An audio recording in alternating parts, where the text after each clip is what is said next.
Tyre was one of the last Fatimid-held cities along the Levantine coast to resist Christian conquest after the First Crusade. In 1124, it finally fell to the combined forces of the Latin Kingdom of Jerusalem, aided by troops from the county of Tripoli and a powerful Venetian fleet. The newly established lordship, which included the city and its surrounding lands, became part of the royal domain, except for a brief period between 1129 and 1131, when Fulk of Anjou held it before becoming King of Jerusalem after the devastating defeat of the Crusaders at Hattin in 1187. Tyre stood alone as the only major city still under Frankish control, while its countryside was occupied by Saladin's forces. Following the end of the Third Crusade in 1191, the city was once again brought under direct royal authority. In 1231, troops of Emperor Frederick II occupied Tyre, but their control lasted only until 1242, when they were expelled by the local barons with the support of Marsilio Zorzi, the Venetian representative who had arrived that spring. After the city's recovery, Balian of Ibelin, Lord of Beirut, was appointed to oversee Tyre on behalf of Queen Alice of Cyprus, who governed as regent of Jerusalem. A few years later, in 1246, King Henry I of Cyprus transferred authority to Philip of Montfort, who assumed the title of Lord of Tyre. His rule was formally recognized around 1269 by King Hugh III. When Philip died in 1270, his son John succeeded him, but was soon forced to negotiate with Sultan Baybars of Egypt. John retained control over the city and nearby villages, though some lands were handed over to the Sultan and the rest were shared in revenue. After John's death in 1283, his widow Margaret renewed the peace with Sultan Qalawun in 1285, confirming earlier agreements. Frankish control of Tyre finally ended in 1291, when the city was captured by the Mamluks. Throughout this period, Venice played a crucial role in Tyre's affairs. Venetian presence and trade activity were well documented through royal decrees, notarial acts, and state records, as well as reports gathered by Marsilio Zorzi during his stay in the 1240s. His detailed accounts, drawn from the memories of witnesses and local inhabitants, remain one of the richest sources on the history of Tyre during the final century of Crusader rule. In the early 12th century, Venice established a strong position in the lordship of Tyre, securing both land and privileges that would shape its fortunes in the region for over a century. The foundation of Venetian authority began in 1123 with an agreement made on behalf of the King of Jerusalem, Baldwin II, who was then held captive. In return for Venetian naval support during the conquest of Tyre, the Republic was granted a third of the city and its surrounding countryside. This marked a unique arrangement. Venice was not only given property within the city walls, but also broad rights over rural lands, a significant expansion beyond its previous policy of urban-based holdings like those in Constantinople. Shortly after Tyre's capture in 1124, the treaty was put into effect, and Venice began managing its share of the territory, which included numerous villages and rich sugarcane plantations. A few years later, King Baldwin II redefined the terms of Venice's control. In 1125, he transformed the Venetian holdings from independent property into a fief held under royal authority in exchange for military support proportional to the income generated from their lands. To fulfill this obligation, Venice granted smaller fiefs within its domain to prominent Venetian citizens who served as mounted warriors in defense of the kingdom. Among the earliest known fief holders were Vitale Pantaleo and Rolando Contarini, both from distinguished Venetian families. Their holdings included villages, townhouses, and cash revenues from local markets, reflecting the structured feudal system Venice had integrated into. Records from the mid-12th century reveal the personal dimension of these arrangements. Vitale Pantaleo, fearing death during a military campaign, made a will in Tyre in 1137, transferring his fief to his brother Pietro. When disputes arose after Vitale's death, the Venetian community in Tyre gathered in the Church of San Marco to resolve the matter. A rare glimpse into how Venetians self-governed abroad in the absence of a formal state representative. Their priest effectively acted as a local administrator, safeguarding documents and managing disputes. This episode illustrates how Venice's feudal and civic institutions extended overseas, blending military duty with tight community organization. Over time, Venice's fortunes in Tyre shifted dramatically. Royal interference and political upheavals gradually eroded its privileges. The annual tribute owed to Venice from Tyre's toll station was halted, and large estates, such as those of Rolando Contarini, were seized by the crown after his death. By the late 12th century, a series of conflicts and administrative changes reduced Venice's land holdings and its ability to claim shared revenues. Rival Italian powers, particularly Pisa, further complicated the situation by acquiring property near the Venetian quarter, leading to territorial disputes within the city itself. Following the fall of Jerusalem in 1187 and the turmoil that followed, Venice's position weakened even more.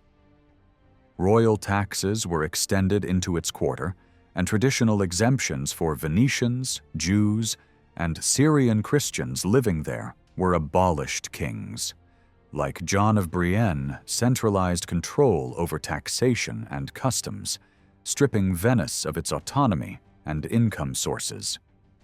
Despite these losses, Venetian merchants and settlers remained active in Tyre, maintaining trade and religious institutions such as the Church of San Marco. When imperial forces loyal to Emperor Frederick II occupied Tyre in the 1230s, Venice initially tried to restore its standing, but political alliances shifted again. The Venetian envoy Marsilio Zorzi, who gathered extensive testimonies about Venice's history in Tyre, found that most of its lands and revenues had been confiscated till Venetian residents and local nobles helped him reclaim parts of the Venetian quarter after the fall of the imperial garrison in 1242 under the new administration of Balian of Ibelin, Lord of Beirut. Venice regained some of its former properties, though many were lost permanently. By the mid-13th century, the grandeur of Venice's presence in Tyre had largely faded. Yet through trade, diplomacy, and the persistence of its settlers, Venice continued to leave its mark on the city's history, a reminder of how a maritime republic from the Adriatic once held a powerful foothold on the shores of the Levant. After the baronial capture of Tyre in June 1242, Marsilio Zorzi moved fast to rebuild Venice's position. He restored the Republic's share of taxes collected in the royal sector of the city and re-established Venetian fiscal and judicial control inside the Venetian quarter over Latins, Syrians, and Jews alike.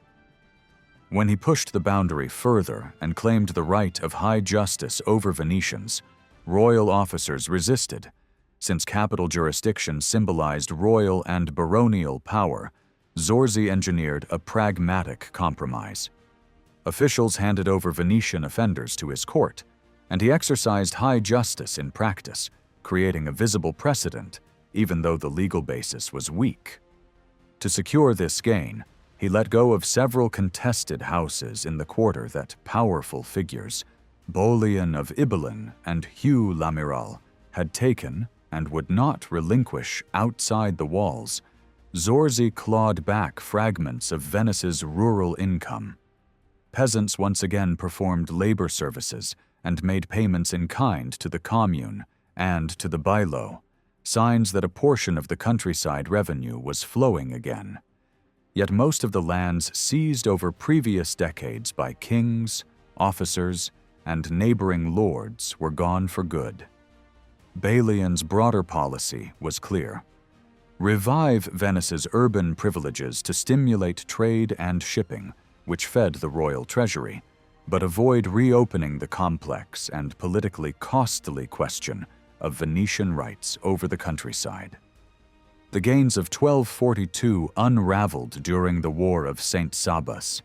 Between 1256 and 1258, Venice and Genoa fought in Acre, and Philip of Montfort, Lord of Tyre and ally of Genoa, expelled the Venetians from his city.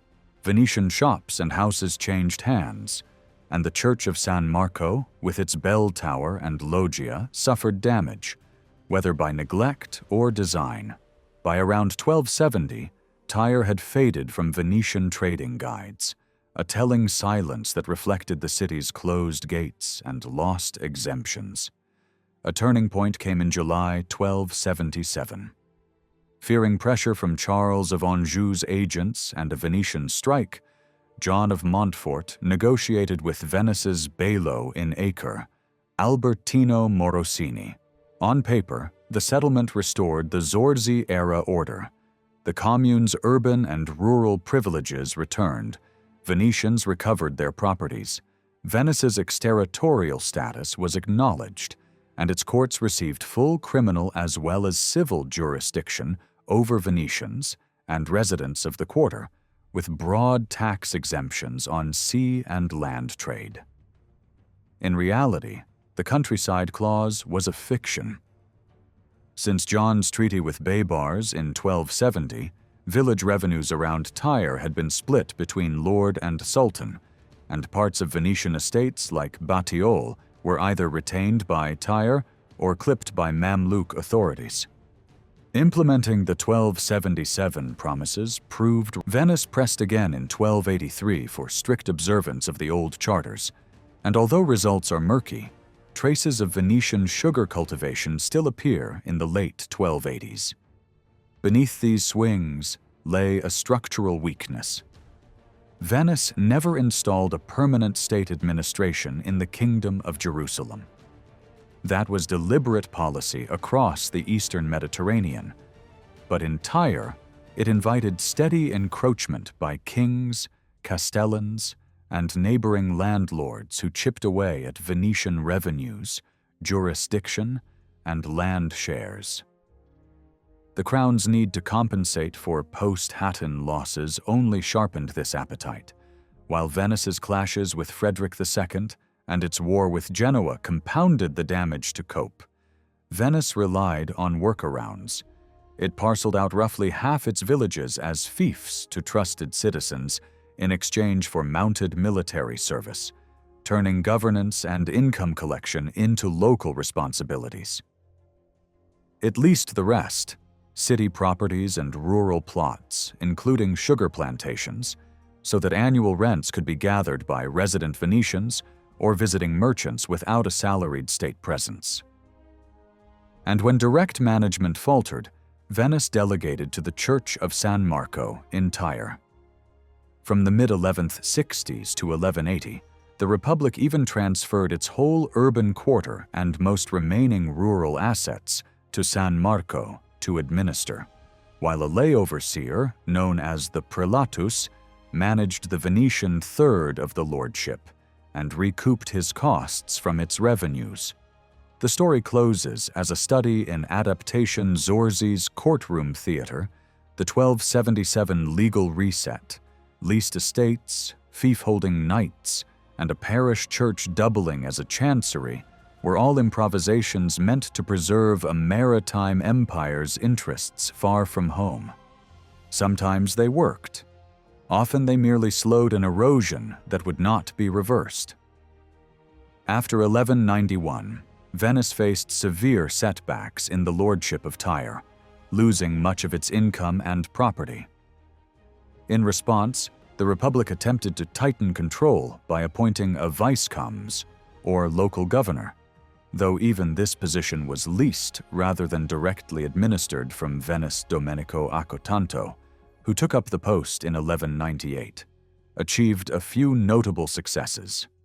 He secured new agreements with the Church of San Marco concerning revenue from leased bakeries and defended Venetian fiscal rights against royal officials, even forcing the closure of a dying workshop until overdue payments were restored. However, his oversight of rural affairs was weaker, and under his watch, Venice lost part of its countryside holdings. By 1204, Venetian authority in both Acre and Tyre was centralized under Giovanni Dandolo, who managed the Republic's interests in both regions. His successor, Andrea Vitale, became the first to hold the title of Bailo in the Kingdom of Jerusalem, signaling a stronger and more structured Venetian administration. A few years later, Teofilo Zeno became the first salaried bailo, marking the creation of a permanent bureaucracy. In 1221, Venice added a vicecomes specifically for Tyre, subordinate to the bailo in Acre, as a response to growing encroachments by King John of Brienne. Despite these institutional reforms, Venice continued to lose land, income, and jurisdiction throughout the early 13th century. The turning point came with Marsilio Zorzi, whose diplomatic skill restored much of Venice's lost influence and revenue in Tyre. Though he could not recover all the seized property, his work laid the foundation for Venice's later negotiations with local rulers. After his departure in 1244, Venice appointed a separate bailo for Tyre for the first time, showing renewed determination to protect its interests. Yet this progress was reversed in 1257, when the Venetians were expelled during renewed hostilities and would not return for 2 decades. Still, the legal precedents established by Zorzi shaped Venice's claims in later treaties, including its negotiations with John of Montfort in 1277. For nearly a century, Venice, one of the 3 great maritime powers of the Crusader world, struggled to maintain a stable foothold in Tyre. The Republic's management there was inconsistent, its policies reactive, and its protection of property weak compared to its firm control in Acre and Tyre. The scattered nature of Venetian landholdings, constant interference from local lords, and lack of direct administration led to chronic losses. In contrast, Acre became the true Venetian stronghold, a well-defined and continuously inhabited quarter, free from territorial disputes, where Venetian settlers ensured stability. Once the Republic established a permanent state apparatus, Acre emerged as Venice's central base in the eastern Mediterranean, its most secure and prosperous outpost in the Kingdom of Jerusalem. The Antiochene War of Succession was one of the most dramatic and complex struggles of the Crusader era, a tale filled with betrayal, political intrigue, and violent ambition. It unfolded between 1201 and 1209, as rival claimants fought for control of the Principality of Antioch, the northernmost of the Crusader states in Syria, following the death of Prince Bohemond III.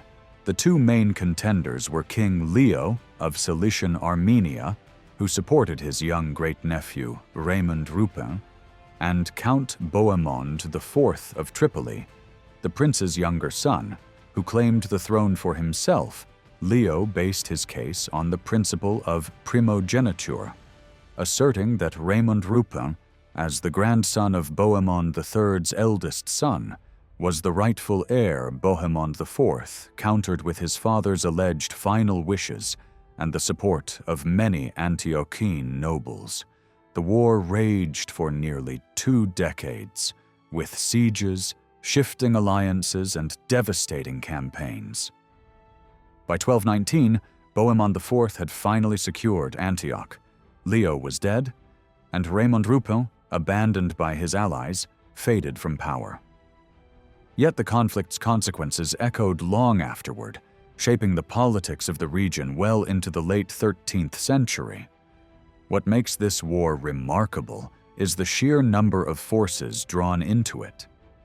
At various points, it involved the Seljuks of Anatolia, the Ayyubid rulers of Syria, the Assassins, the Papacy, the Latin Empire of Constantinople, the Byzantine Empire of Nicaea, the Crusader kingdoms of Jerusalem and Cyprus, the great military orders, the Templars, Hospitallers, and Teutonic Knights, and even the Italian maritime republics of Genoa, Pisa, and Venice. The conflict also mirrored the complex religious mosaic of the region, engaging Latin, Greek Orthodox, and Armenian Christian communities. The story of the war survives through fragments, surviving charters, papal letters, travel writings, and chronicles in Latin, Syriac, Armenian, and Arabic. Among these sources, the letters between King Leo and Pope Innocent III and the reports of papal envoys are particularly valuable. Many of the key events centered on the fortress of Bagras, a Templar stronghold northeast of Antioch that became a focal point of tension between the Armenians and the order. While the Templars' archives were later lost, the surviving records of the Hospitallers and Teutonic Knights offer glimpses into the conflict's course. To understand the background of this war, one must look back to the 12th century, when Antioch stood at the crossroads of empires. Once a vital Byzantine frontier province, it fell to the Seljuks in 1084 and was later captured by the Crusaders in 1098. From that moment, the Principality of Antioch became a prize contested by Byzantines, Armenians, and Muslims alike. After the Byzantines suffered a major defeat against the Seljuks at Myriokephalem in 1176, their influence in northern Syria collapsed, leaving Antioch surrounded by ambitious neighbors, the Armenians to the north, the Ayyubids to the east, and the Crusader county of Tripoli to the south. Powerful orders like the Templars and Hospitallers also entrenched themselves along its borders, each with their own fortresses and agendas. Prince Bohemond III, who ruled Antioch for over 5 decades, was a formidable figure. His reign was marked by shifting alliances, 3 marriages, and turbulent relations with his neighbors. His second marriage to Theodora Komnena, niece of the Byzantine emperor, briefly aligned Antioch with Constantinople. But after the emperor's death, Bohemond divorced her and married Sibyl, an Antiochene noblewoman whose reputation was the subject of scandal and rumor. The marriage divided the court and drove many nobles into exile in Armenian Cilicia, deepening the rift between Antioch and Armenia. Bohemond's power politics reached a turning point in 1185 when he captured Prince Rupin III of Armenia, forcing him to swear loyalty to Antioch and surrender land as ransom, a humiliation that the Armenians would not forget. Years later, Rupin's brother, Leo, would exact his revenge. By the early 1190s, Leo had consolidated power in Cilicia and began to assert his independence, while Bohemond sought Western allies. He reached out to Sicily and the Holy Roman Empire, even paying homage to Duke Frederick of Swabia in hopes of gaining protection and recognition. These diplomatic maneuvers alarmed Leo, who in 1191 seized the Templar castle of Bagras, strategically positioned between the 2 realms. Tensions reached their breaking point when Bohemond was lured to a meeting at Bagras under the pretext of negotiating the castle's return.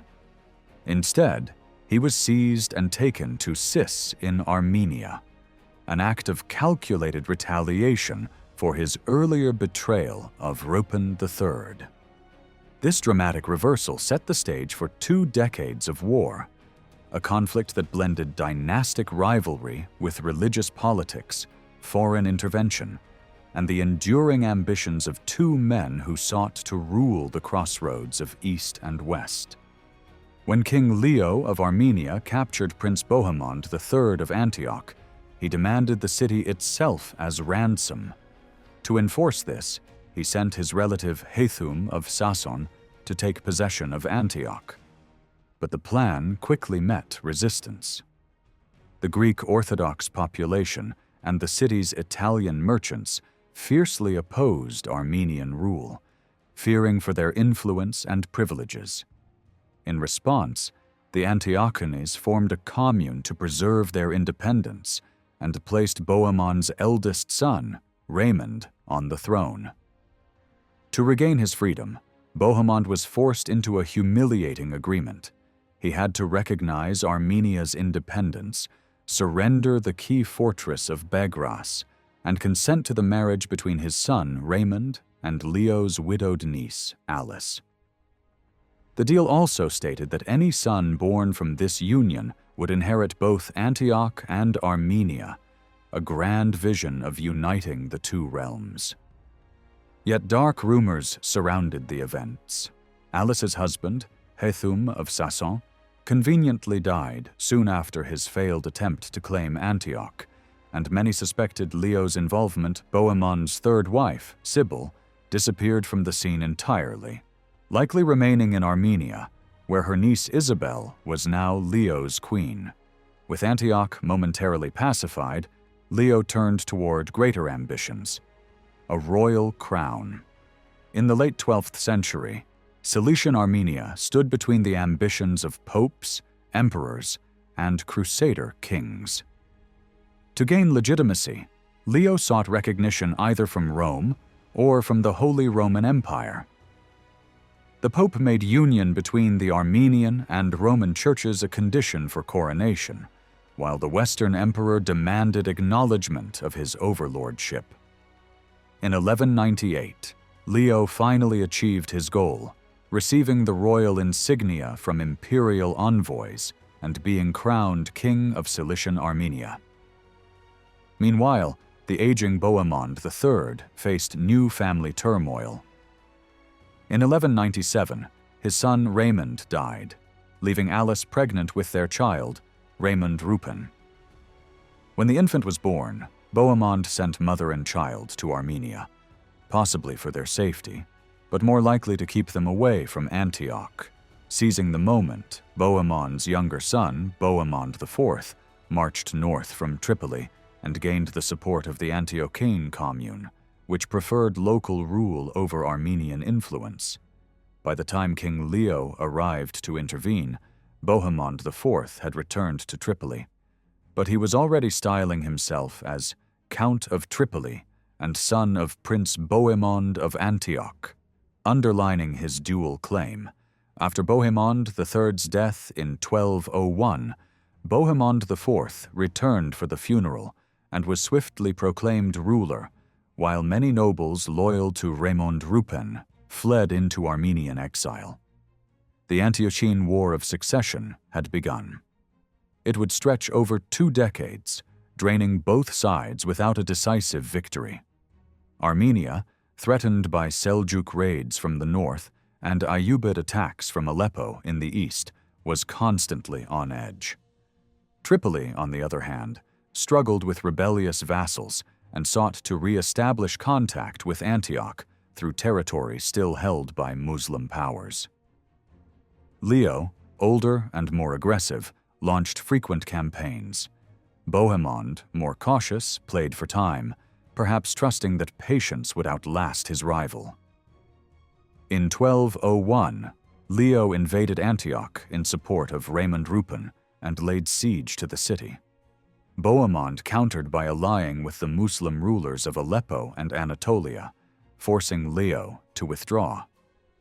A year later, some Crusaders from the Fourth Crusade arrived in the region and split their loyalties, some siding with Leo, others with Bohemond.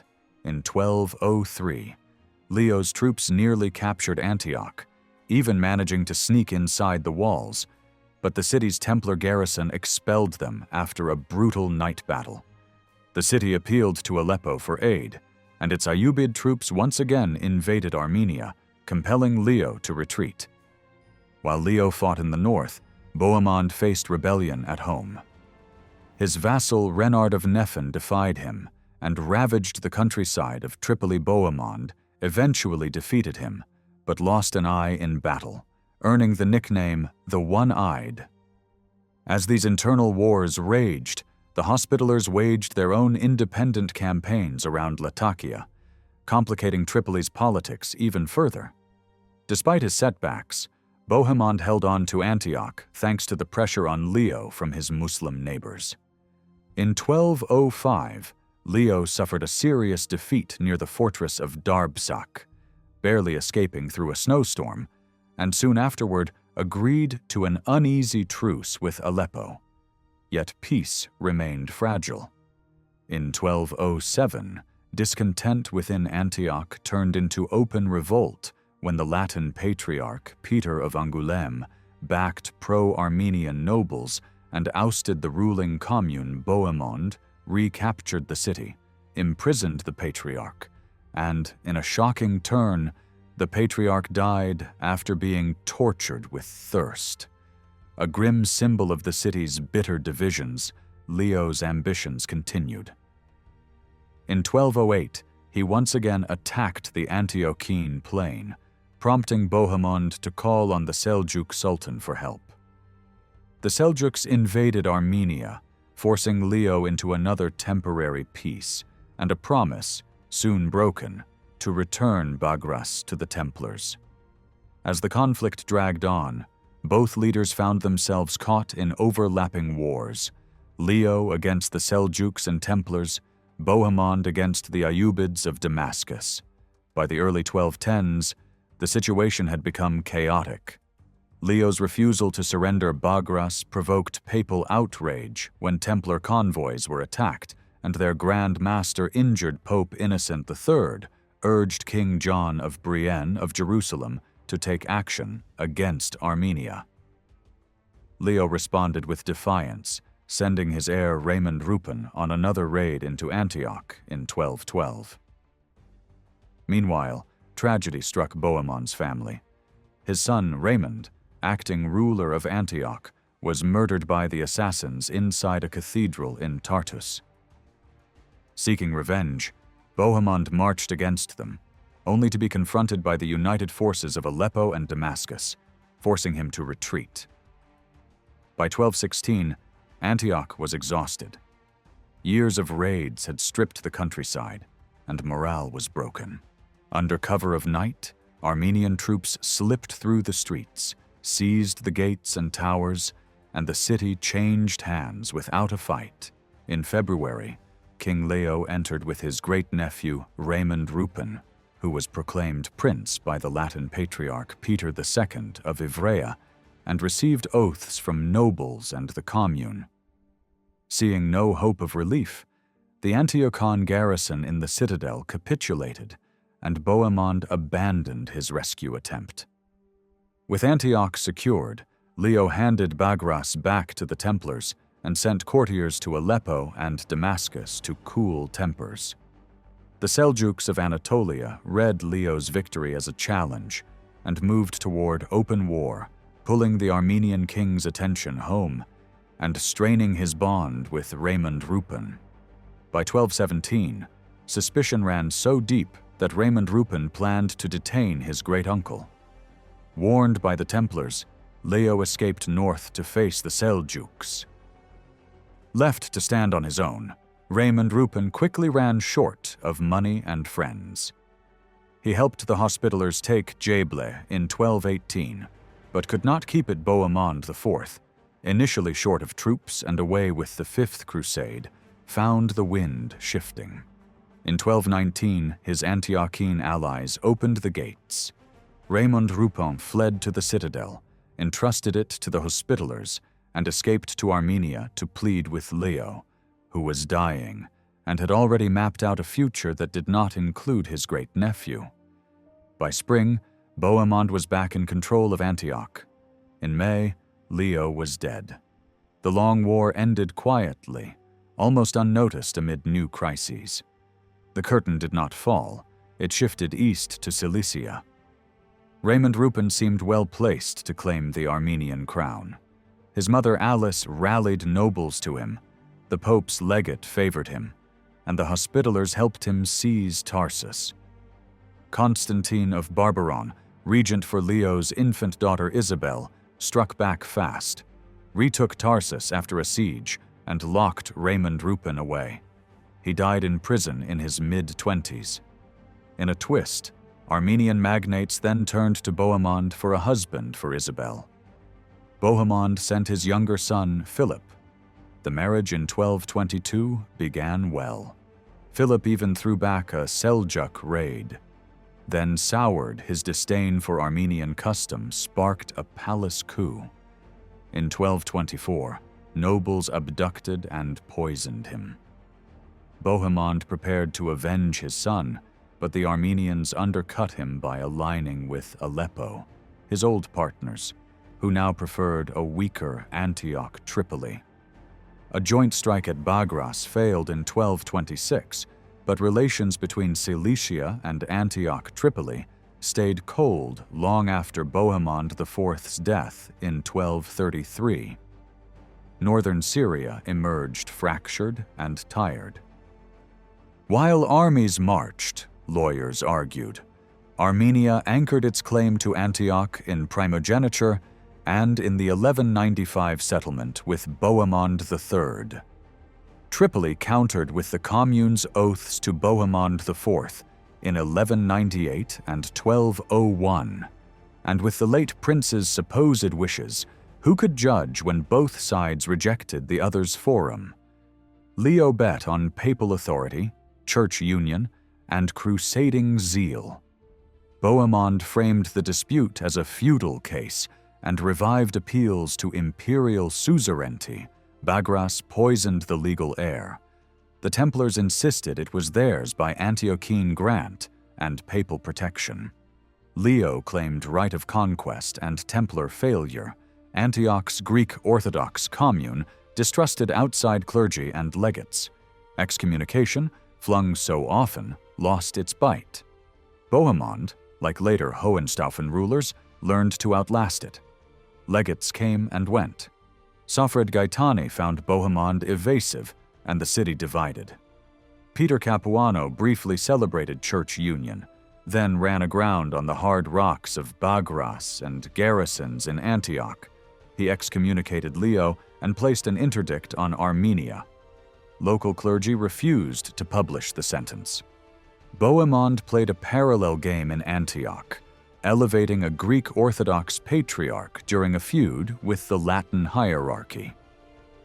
When the Latin patriarch Peter of Angoulême plotted with Leo to overturn Bohemond, the coup failed.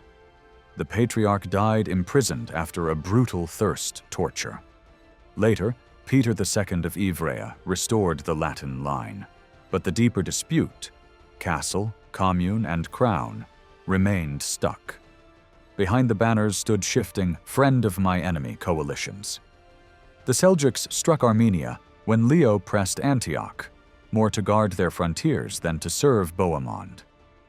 Aleppo often preferred Tripoli to an ascendant Cilicia, invading Armenia when Leo squeezed Antioch, though that calculus faded after Aleppo and Damascus closed ranks through marriage.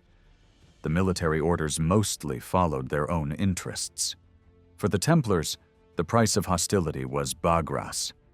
Once they got the fortress back in 1216, they even warned Leo of Raymond Rupin's plot because a storm in Cilicia threatened their newly restored footholds. The Hospitallers built a power belt from Krak and Margat toward Latakia and Silifke, fought when it suited them, and sold out when embroiled in Armenian family politics would cost too much.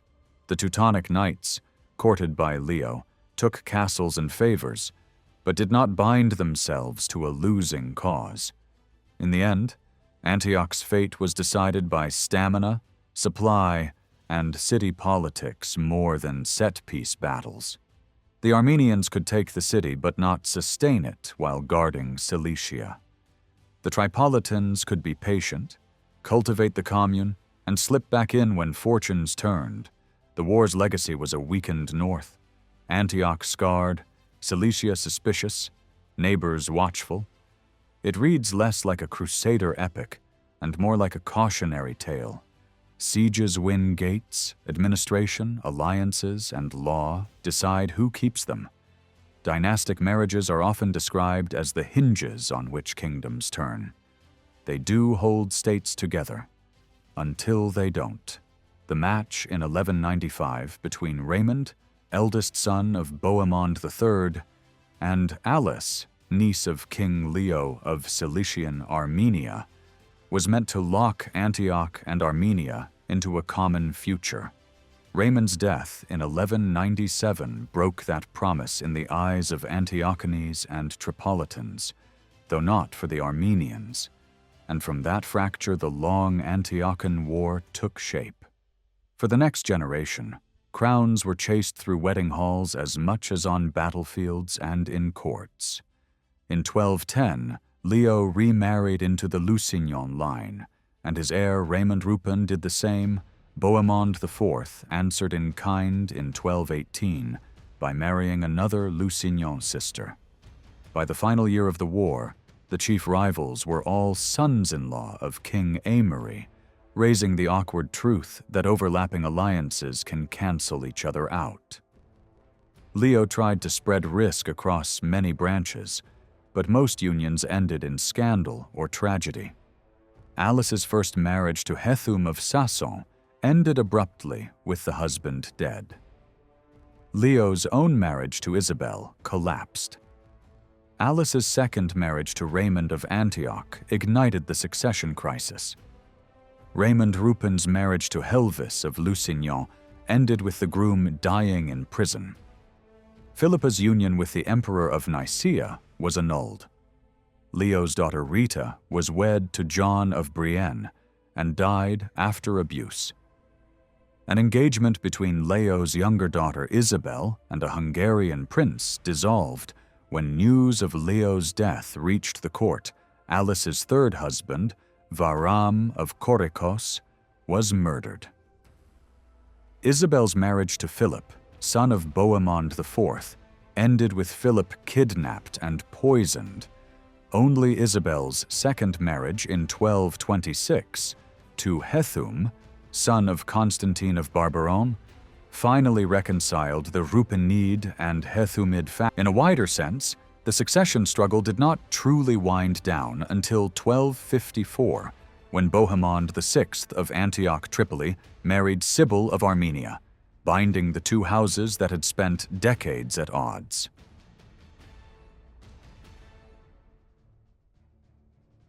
Western Upper Galilee sits between the Mediterranean and the high spine of Upper Galilee, south of the Ladder of Tyre and north of the Albina Plain. Nature draws a sharp line between the two Galilees. Lower Galilee is lower, warmer, and built of long east-west ridges, separated by broad basins that invite movement and farming. Upper Galilee rises steeply, with Mount Meron's massif on the east, and to the west, broad, flat-topped spurs cut by deep, wild valleys. Rainfall is greater, springs are more abundant, and a thin but fertile coastal plain runs along the sea. These contrasts shaped history. Lower Galilee functioned as a corridor between coast and Jordan. Upper Galilee, more rugged and watered, offered cover and seclusion. Yet it was not a wilderness. By late antiquity, its hills were dotted with villages, farms, and churches. In the Crusader age, this landscape fell under Acre's orbit, and its resources, water, timber, arable pockets, and sugar lands, drew kings, military orders, churches, and noble families into a dense patchwork of holdings that shifted with politics and profit. From the first Crusader conquests, Tiberius in 1099 and Acre in 1104, Western Galilee likely followed quickly, most probably in the wake of Acre's fall. Saladin swept the region after Hattin in 1187, damaging Frankish sites. but the coastal strip and hinterland were restored to the Franks when Acre was recovered. Through the early 13th century, boundaries ebbed and flowed. Agreements in 1241 expanded Frankish control inland. The tide turned again in 1266 when the Mamluks seized Safed and cut the Frankish uplands in half. By 1271, Montfort fell, and with it the last strong Frankish pocket in western Galilee, leaving only a narrow north-south strip along the coast, anchored on Acre. Even parts of that fringe shifted under truce terms before the final blow in 1291, when Acre fell and the Franks lost the region entirely.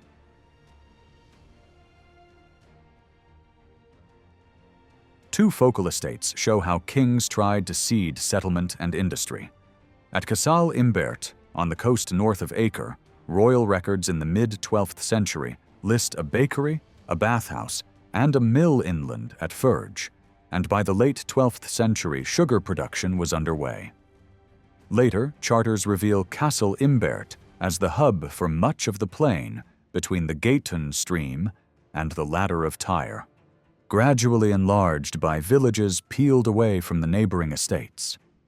The site's draw was water.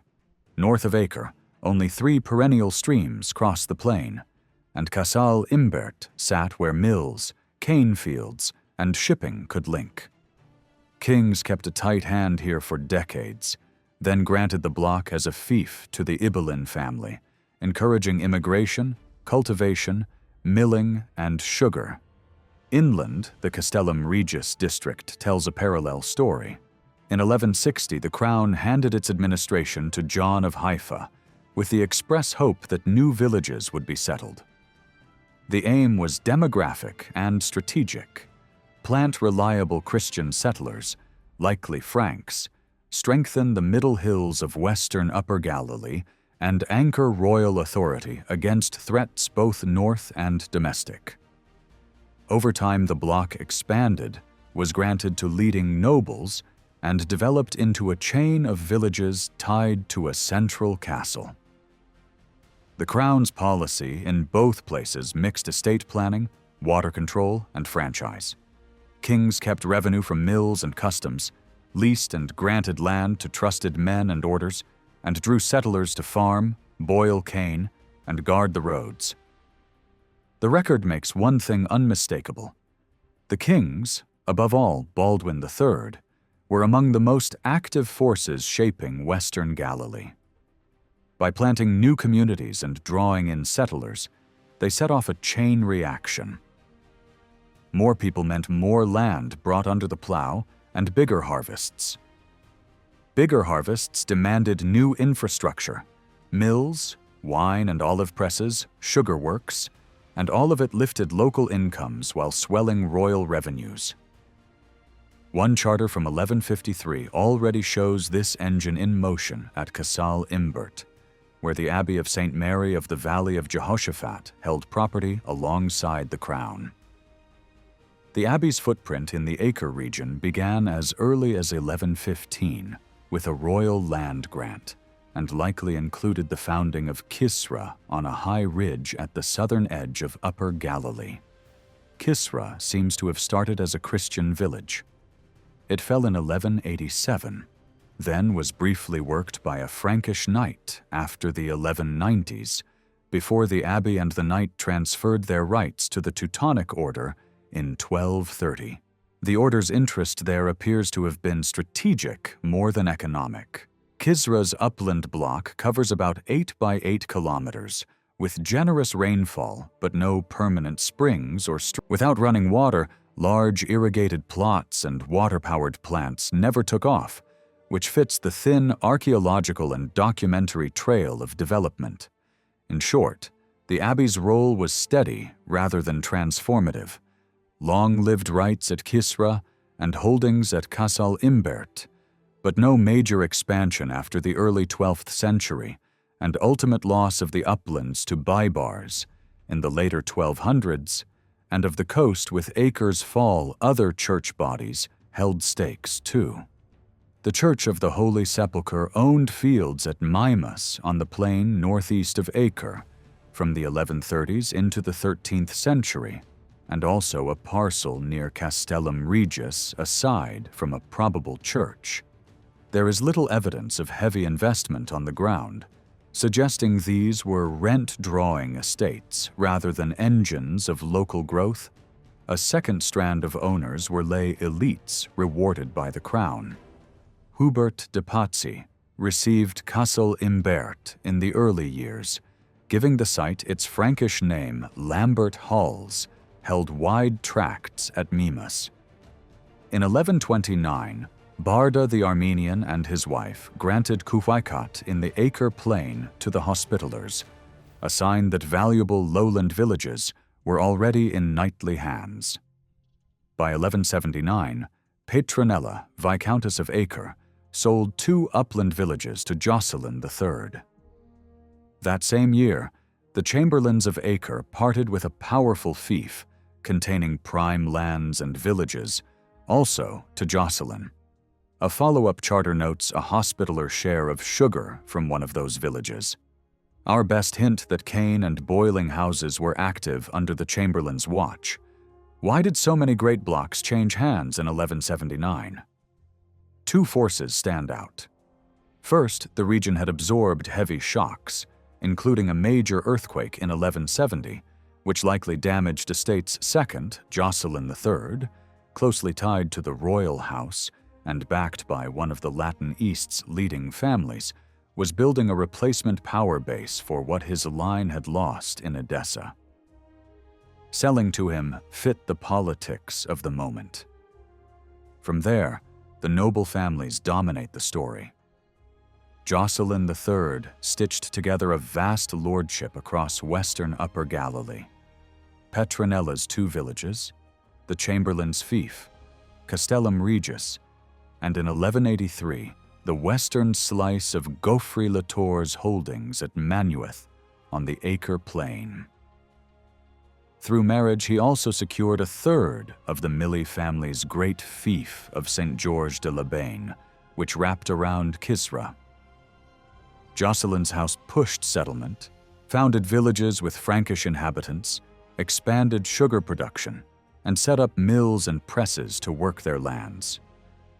Geoffrey himself seems quieter in the dry eastern hills, but he invested in the watered lowlands of Manueth, where sugar paid. By the early 1200s, rights at Manueth passed from the courtenay's, the crown, and local holders into Hospitaller hands, showing how military orders steadily concentrated income-rich sites. Natural resources dictated strategy at every turn. Where perennial water flowed, mills and cane thrived. Where it didn't, development stayed modest. The Milly family's seigneury of St. George de la Benne illustrates this well. It likely formed in the first half of the 12th century, then was split among 3 heiresses in the early 1170s. One share passed to Jocelyn, another was sold to the Teutonic Order in 1249, and a third seems to have remained with Milly descendants until the Mamluk advance in the 1260s. In the heart of this fief stood Albina, with the remains of a small Frankish stronghold and a fortified monastery dedicated to St. George, administrative and spiritual anchors for the countryside. Gothic carved fragments found at Beit Jan point to a 13th century church and to a Christian presence, at least in part Frankish, across the Mount Meron range. Future discoveries may push that footprint farther east, perhaps even toward Safed. Alice of Cyprus was a woman who sought power in a world that rarely allowed it to women. Much like her ancestors, Melisende of Jerusalem and Eleanor of Aquitaine, she combined political ambition with sharp intelligence. Though often overlooked in histories of the Crusader kingdoms, her influence stretched across both Cyprus and the Kingdom of Jerusalem, shaping events in the early 13th century more than most realized. She was born around 1193, the daughter of Queen Isabel of Jerusalem and Henry of Champagne. Isabel's life had been marked by a string of politically charged marriages, each one forging a new alliance. Her union with Henry of Champagne produced 3 daughters, Alice, Philippa, and Margaret. When Henry died in a tragic accident in Acre, Isabel soon married Aymery of Lusignan, King of Cyprus. From that marriage came 2 more daughters, Sybil and Melisande. By the time Isabel died in 1205, her eldest surviving child, Maria of Montferrat, succeeded her on the throne of Jerusalem, while Alice stood next in line. The royal families of Jerusalem and Cyprus were bound by a web of marriages meant to secure peace. Years earlier, it had been agreed that Alice would wed Hugh, the son of King Aymery. When the 2 kingdoms briefly united under Isabel and Aymery, that plan took on new meaning. Once they both died in 1205, the arrangement moved forward. A papal dispensation was granted to permit the marriage, and Alice received the county of Jaffa as her dowry. The ceremony took place around 1210, when Hugh reached the age of 15. Alice, escorted by her uncles John and Philip of Ibelin, sailed to Cyprus to become queen. At that same time, Queen Maria of Jerusalem married John of Brienne, chosen by the King of France to strengthen ties between East and West. John's arrival ended the regency of the Ibelins in Jerusalem, but it also began a period of tension. After Maria's death in 1212, John ruled on behalf of their infant daughter Isabel II, Alice, as the next heir, was suddenly drawn into the complex politics of succession. Her marriage to Hugh of Cyprus placed her in a powerful position, one that John of Brienne viewed with suspicion. The family drama stretched from Acre to France. Alice's sister Philippa secretly married Erard of Brienne, John's cousin, and together they left for Europe to press their claim to the county of Champagne, which had been denied to them after their father's death. Their challenge sparked a long legal battle over inheritance and legitimacy, one that even called into question the validity of Queen Isabel's earlier marriages. If the church had ruled those marriages unlawful, Alice and her sisters could have lost not only their claims in France, but also their rights to the throne of Jerusalem. In the end, the papacy hesitated to disturb the fragile balance of the Latin East, and the matter was left unresolved. Maria's daughter remained queen, and Alice of Cyprus remained her rightful heir. Alice's own reign began after another tragedy. Her husband, King Hugh, joined the Fifth Crusade and died suddenly in Tripoli in early 1218. Their son Henry was still an infant. At just 25 years old, Alice now found herself ruling Cyprus as regent. For the first time in the history of the Latin kingdoms, a queen mother governed in her child's name. Her authority was recognized at once by the island's nobles, and Philip of Ibelin, her uncle and trusted advisor, was appointed to manage the affairs of state as baili, the executive regent. Not everyone welcomed a woman's rule. Some barons bristled under her command, forcing the Pope's legate, Cardinal Pelagius, to issue orders defending her from threats against her life and her children. Yet Alice remained steadfast. She knew the value of delegation and political partnership, and in Philip of Ibelin, she found a loyal ally who had no ambitions for the crown himself. Together, they guided Cyprus through a period of uncertainty, balancing the demands of the Crusades abroad with the fragile politics of succession at home. Alice of Cyprus stood out as one of the few women of her age who wielded real power. Her story reflects the volatile blend of dynastic ambition, faith, and diplomacy that defined the Crusader states, and shows how, even in a world ruled by men, a determined queen could hold her ground and shape the destiny of kingdoms. After King Hugh's death, Cyprus as a crown stayed out of the Fifth Crusade, though several Cypriot barons fought with distinction. In 1218, the campaign pivoted toward Egypt, and Queen Alice, ruling as regent, kept a steady line of communication with Crusade leaders, passing on intelligence about Muslim troop movements in Syria.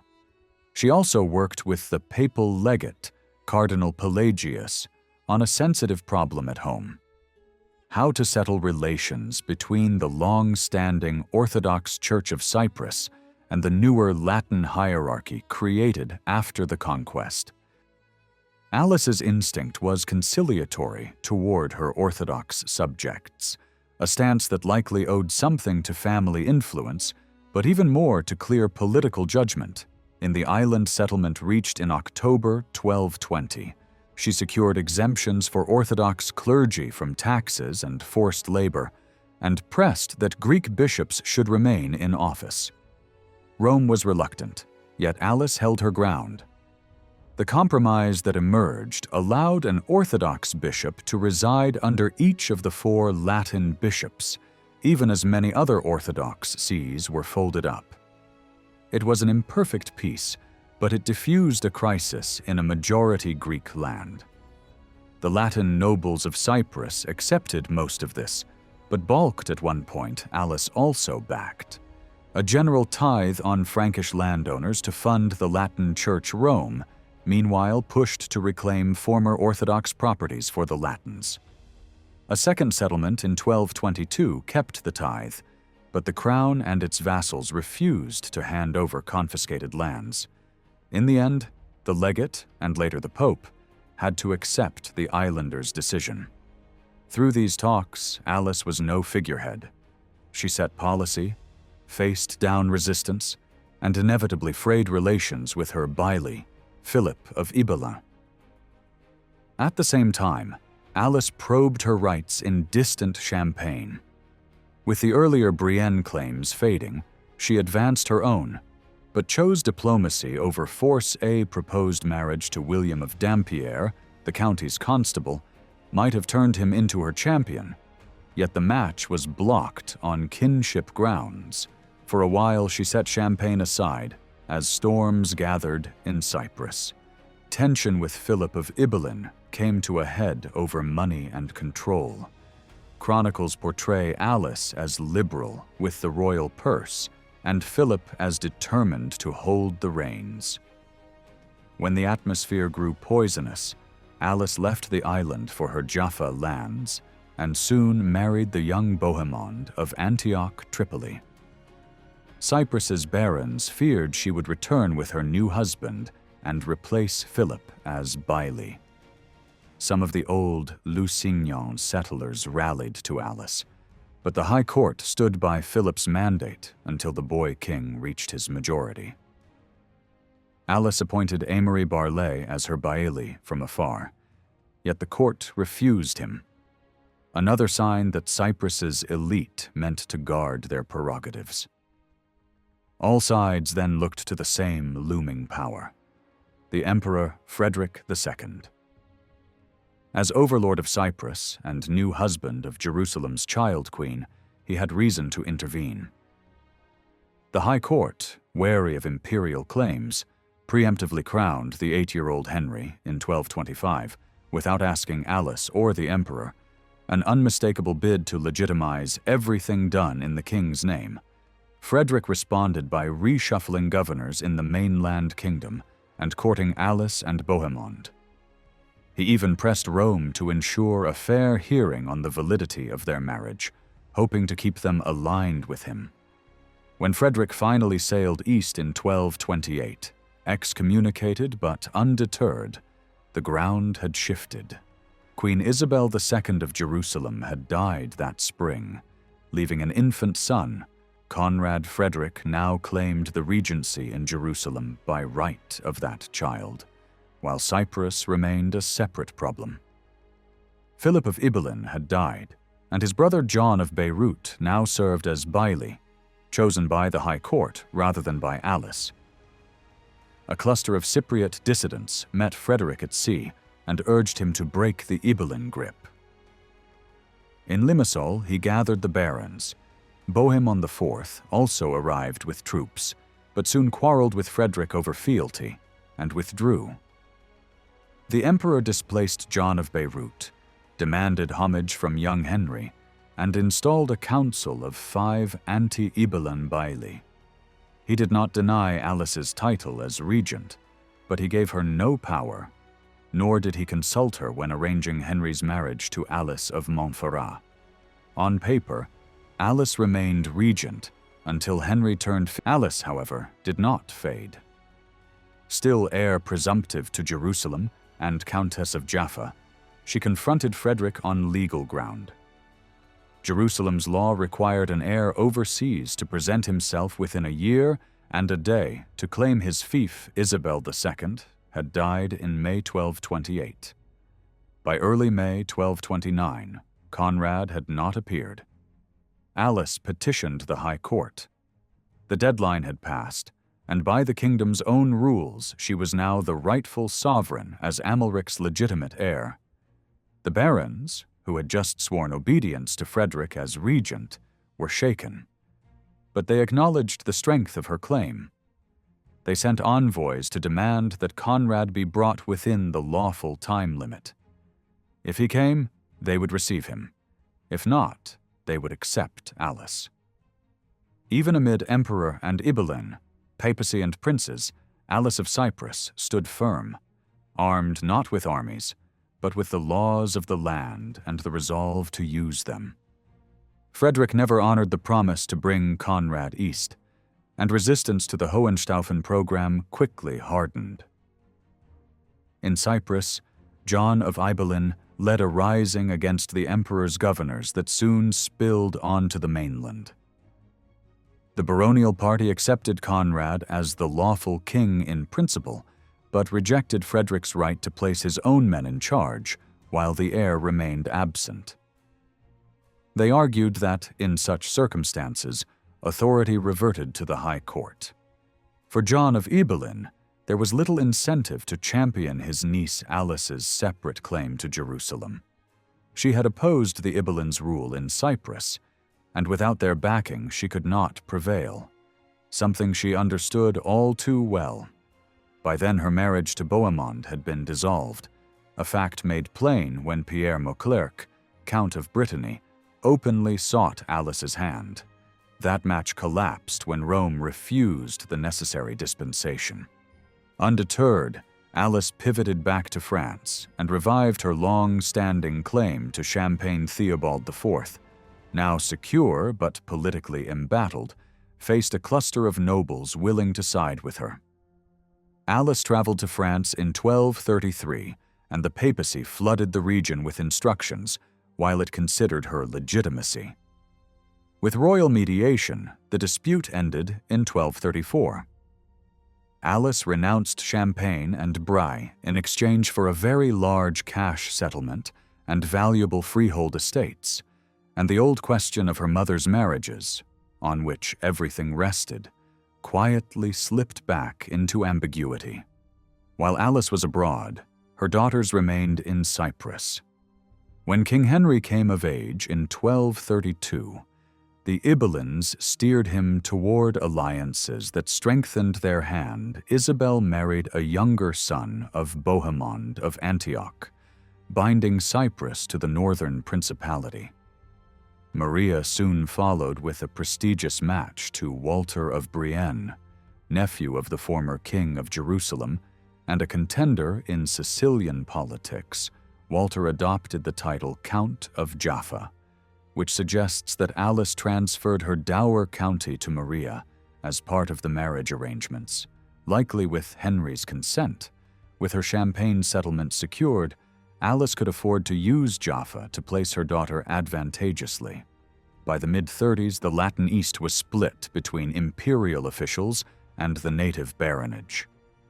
After John of Beirut's death, leadership passed to Balian of Ibelin and Philip of Montfort. In 1239, Theobald of Champagne, now also King of Navarre, arrived on crusade, and among his following was Ralph of Soissons. He and Alice married during the campaign season of 1239 to 40. She was in her late 40s, wealthy, Queen Mother of Cyprus, and still heir presumptive to Jerusalem, an alliance that made political sense on both sides. A decisive turn came in 1242. Dissatisfied citizens of Tyre invited the baronial leaders to take the city, and Venice signaled naval support after its privileges had been trimmed under imperial rule. Before acting, the barons sought a legal cover. Their jurist, Philip of Novara, argued that Conrad had now reached his majority, and that Frederick's regency powers had therefore ended. In keeping with custom, he said, the nearest kin resident in the East should serve until the king appeared in person.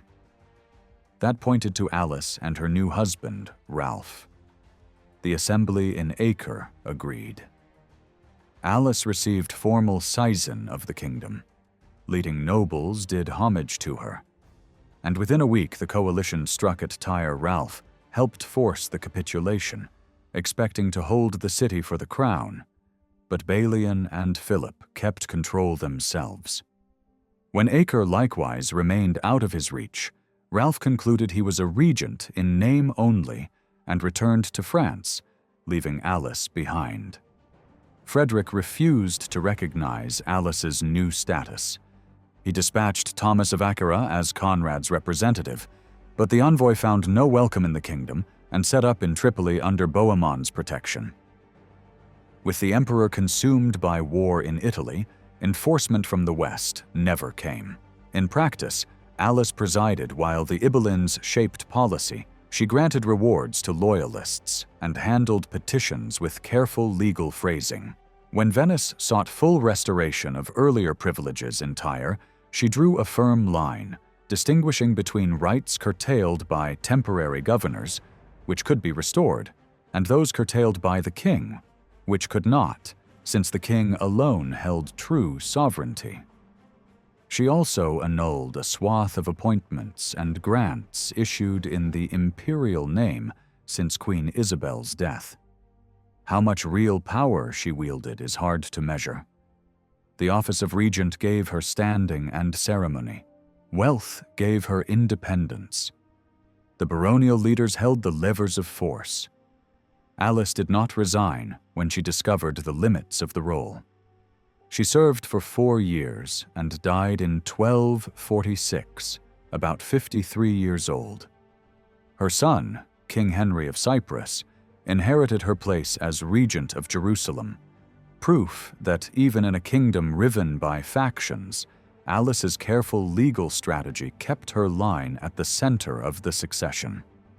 Walter IV of Brienne, Alice's son-in-law, fell into Ayyubid hands at Gaza in 1244 and died in captivity in Egypt. Years later, in 1252, the Sultan returned his remains to Louis IX, who was then in the Holy Land. The reburial was arranged by Walter's cousin, the Lady of Sidon, strong evidence that Walter's wife, Alice's daughter Maria, had already died, likely by 1247.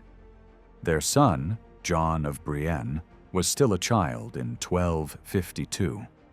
His uncle Henry of Cyprus, as nearest male kin, became his legal guardian. By right, John should have succeeded to his mother's county of Jaffa. Yet in 1247, acting as regent of Jerusalem, King Henry invested John, the son of Philip of Ibelin, with Jaffa. In the same year, he compensated his nephew by transferring to him all rights he held in Champagne and Brie, the rich estates that had passed to Henry on Alice's death in 1246, after her settlement there a dozen years earlier. No charter states this bargain outright, but the pattern is hard to miss. Jaffa went to an Ibeline ally. The Champagne income stream went to the Brienne heir from here. The story pivots to a different but intertwined thread. The long Franciscan return to the holy places after the Latin loss of Acre. The bond between the friars and the Holy Land stretches back nearly 8 centuries. In the 1330s, it took a decisive turn when Mamluk authorities allowed them to re-establish a formal presence.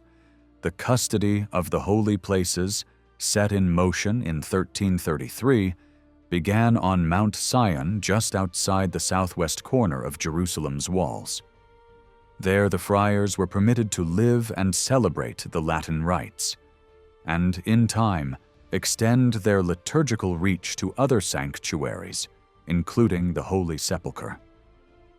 It was a stunning reversal only 40 years after the last mainland stronghold had fallen, and it unfolded through careful diplomacy with Cairo and the backing of Western crowns, notably Naples and Aragon. That the order undertook this mission while still wrestling with its own internal rifts shows how vital the Holy Land was to Franciscan identity. The initial years were a patchwork of permissions, purchases, and legal instruments. Small groups of friars reached Jerusalem in 1333. Within a few years, they acquired plots and ruins on Mount Sion from the city's fiscal administrators and local owners, gradually assembling the footprint of a convent. Additional parcels and even a cistern followed across the next 2 decades. Papal bulls in the 1340s clarified the arrangement. A fixed number of friars, supported by an annuity from Naples, would officiate at a list of specified shrines. The friars gained the right to minister inside places like the Holy Sepulchre and the Nativity, but they did not own those churches or the ground beneath them. Civil officials held the keys, controlled access, and set conditions. Only on Mount Sion did the Franciscans secure true property rights, and even there, title rested on local purchase and negotiated consent rather than conquest. Behind the legal scaffolding stood a spiritual vision that had shaped the order since its earliest days. Franciscans had reached the East by the 1220s and spread along the coast with modest convents at Jerusalem, Jaffa, Sidon, Tyre, and Acre when circumstances allowed. They saw themselves as guardians of truth and poverty, mirroring the life of Christ in the very places where that life unfolded. Their lore celebrated preaching before sultans, the hope of martyrdom, and steadfast service to pilgrims. The costs were real. Friars died at sieges, at Saft in the 1260s, at Tripoli in 1289, and again at Acre in 1291. After 1333, the mission continued under new conditions.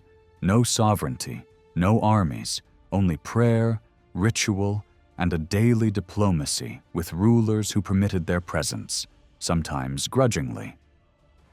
Mount Sion sat at the heart of this design. It was the only site where the friars held land in their own name, and it came loaded with meaning. Here Christian tradition located the upper room of the Last Supper, the first appearances to the apostles after the resurrection, and the descent of the Holy Spirit at Pentecost. The hill had drawn worshippers since late antiquity. In the early centuries, Jerusalem's bishop led processions from the city's great shrines up to Sion during Easter and Pentecost, reciting the scriptures that linked each place to the drama of Christ's passion, triumph, and the birth of the Church. By rebuilding a foothold on that ridge, the friars anchored their vocation in a landscape mapped by memory and rite. In practice, the custody worked by serving pilgrims and sustaining liturgy under Mamluk oversight. At the Holy Sepulchre, officials regulated entry and kept the keys, sometimes forcing the friars to improvise to grant a weary pilgrim a night of prayer. On Mount Sion, they developed their convent precinct, added rooms and waterworks, and tended chapels associated with the Last Supper, and the outpouring of the Spirit support from Western patrons kept the lights burning. But daily survival depended on local agreement and the friars' reputation for simple worship and careful conduct, Mount Sion held a unique place in the sacred landscape of Jerusalem. It was revered as the mother of all churches, the very spot where, according to tradition, the Holy Spirit descended upon the apostles during Pentecost, marking the birth of the church itself over time. Relics and memories deepened its meaning. Here were brought the relics of Saint Stephen, the first Christian martyr, chosen as one of the first deacons of the church. Stones said to have been used in his stone were treasured within its walls, along with the chair of Saint James, the first bishop of Jerusalem. For early believers, these symbols bound Mount Sion to the origins of both Christian ministry and spiritual authority. Pilgrims through the centuries recognized the hill's sanctity. From the 5th century onward, it was identified as the site of the Last Supper. Travelers like the English pilgrim Ceolwulf in the early 12th century claimed to have seen the very table where Christ shared his final meal with his disciples. The hill was also remembered as the place of Saint Stephen's burial and the refuge of the apostles after the crucifixion.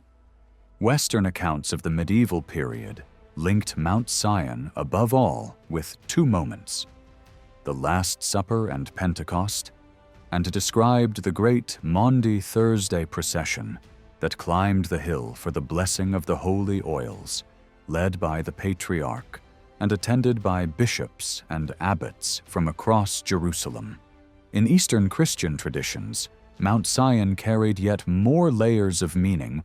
Orthodox pilgrims described it as the place where the Virgin Mary died, and as the home of the Apostle John. Others believed that Caiaphas, the high priest who condemned Jesus, had lived there, and that the first of Christ's trials had taken place within its walls. By the late 12th century, some pilgrims even placed elements of the Passion, the scourging and the crowning with thorns, on Mount Sion itself, blending it more deeply into the physical drama of Holy Week. Yet these interpretations were not universally accepted.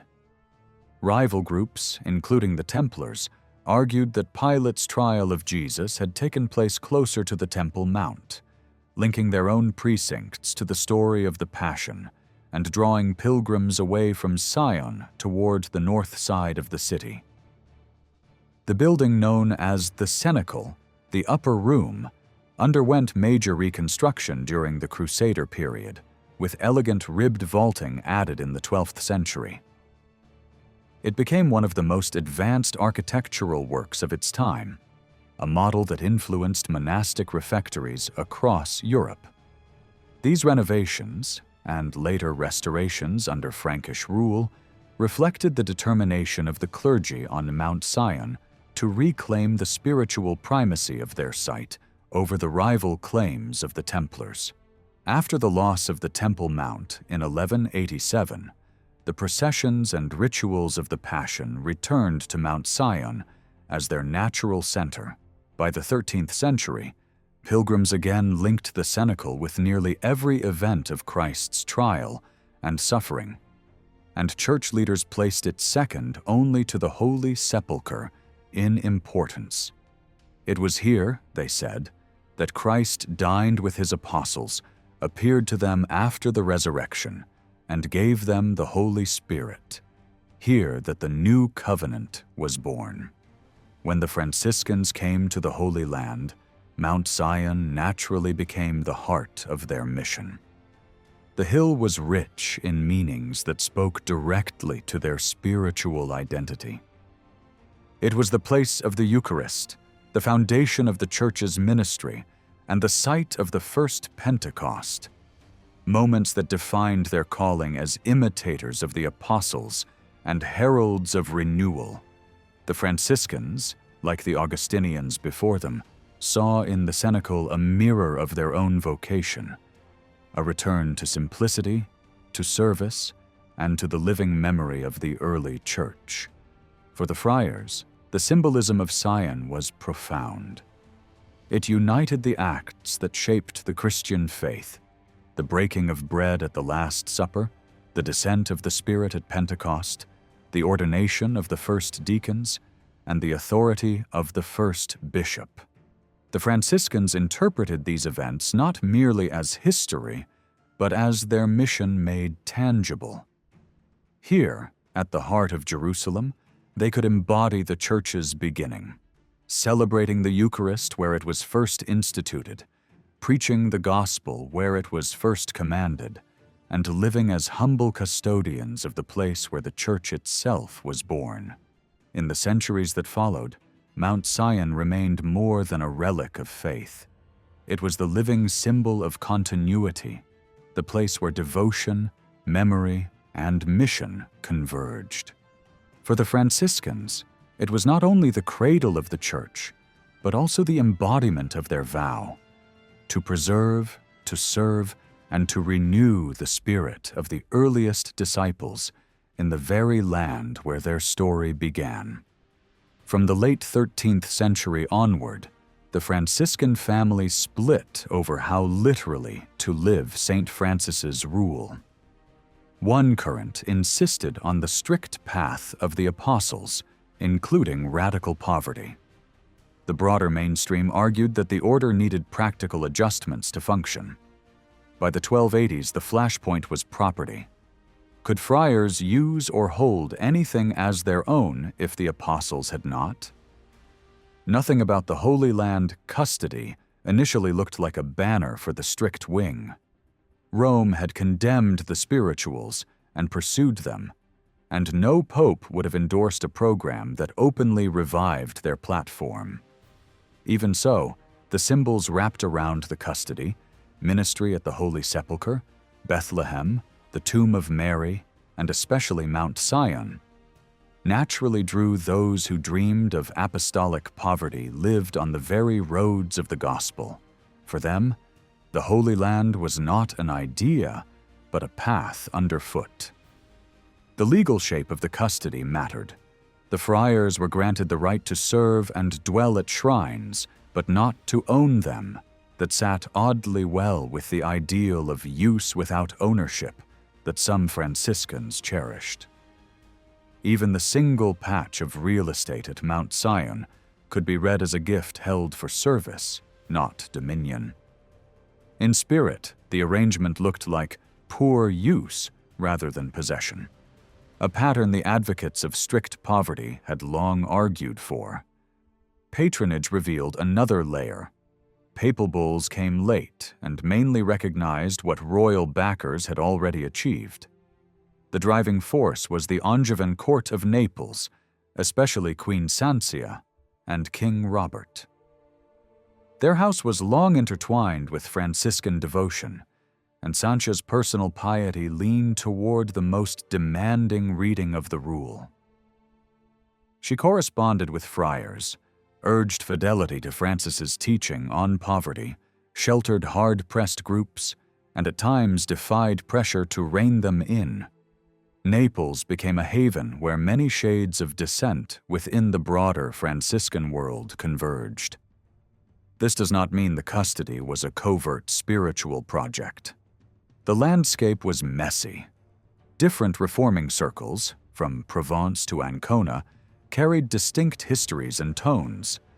Sansia often cast herself less as a factional captain and more as a guardian of Francis's legacy as a whole. Still, her letters, choices, and protectiveness toward rigorous friars formed the moral backdrop for the money she poured into the Holy Land. A contemporary Franciscan chronicle places the Holy Land story alongside missions to Armenia, where rigor-minded friars had worked and suffered. That thread matters. For decades, missionary fields at the edges of Christendom doubled as pressure valves inside the order. Zealous reformers were sent east, to Armenia, Cyprus, India, sometimes to preach, sometimes to remove tensions at home, often to do both. It is no surprise, then, that voices sympathetic to strict poverty occasionally surfaced around the early custody, even if the paper trail never gives a single, conclusive link. What the custody clearly did was heal the order's public face. Taking on the everyday care of the holiest places under Muslim rule, guiding pilgrims, saying the offices, and keeping memory alive, this steady work re-anchored the friars in service rather than controversy. It let them live the gospel at its sources in a plainly visible way, not as owners but as keepers, not as power brokers but as ministers. In the late 12th century, the Byzantine Emperor Isaac II sent a deeply emotional letter to Pope Celestine III. In it, he lamented that the Holy Land, where Christ had suffered for the salvation of humanity, remained under the rule of unbelievers. He grieved that the vast Western armies who had marched east to liberate it returned home defeated and divided, their mission unfulfilled. "We wash not only our beds, but even the roads with tears," he wrote, urging the Pope to unite all Christians against the forces of evil. These were not the words of a Western Crusader king, but of a Byzantine emperor, one who, ironically, had once blocked Frederick Barbarossa's crusading army from crossing his lands. Why would such a ruler speak with such passion about the loss of the Holy Land? The answer lies in Byzantine diplomacy. The emperors in Constantinople quickly learned that they could not ignore the crusading movement or the Western obsession with Jerusalem. Over time, it became standard practice for Byzantine rulers to present themselves as allies of Christendom, protectors of the Holy Sepulchre, and defenders of the faith, even when their actual political strategies told a more complicated story. This was the delicate art of Byzantine statecraft, to speak the language of Western piety while pursuing the empire's own interests. The Crusades transformed Byzantium in profound ways. Armies of the First, Second, and Third Crusades passed through imperial territory, sometimes cooperating, sometimes clashing with Byzantine forces. The creation of Crusader states in Syria and Palestine upset the balance of power in regions where Byzantium had long held influence. For the emperors, it became essential to reinterpret their policies and to understand this new Western concept of a holy war. Yet, what did holy war mean to a Byzantine mind?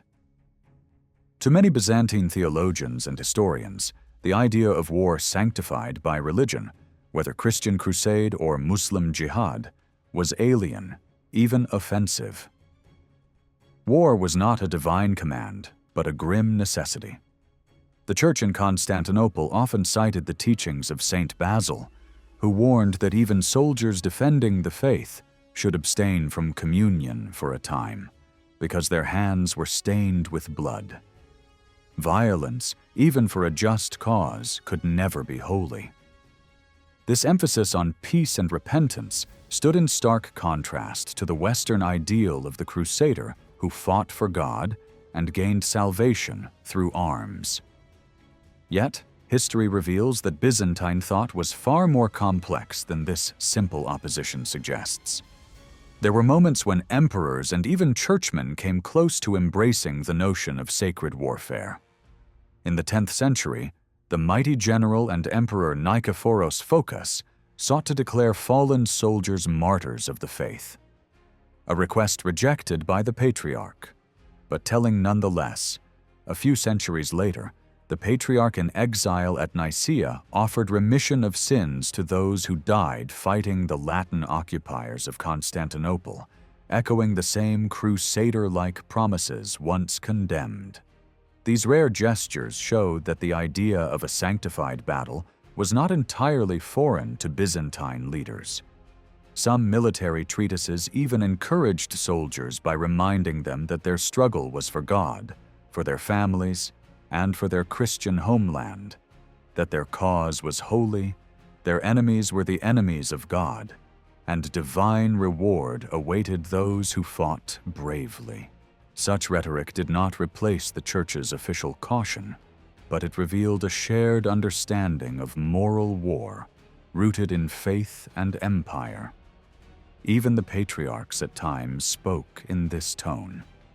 One early 10th century letter praised a victorious general for fighting for Christ our God and his glory, and wished him both earthly honors and heavenly reward.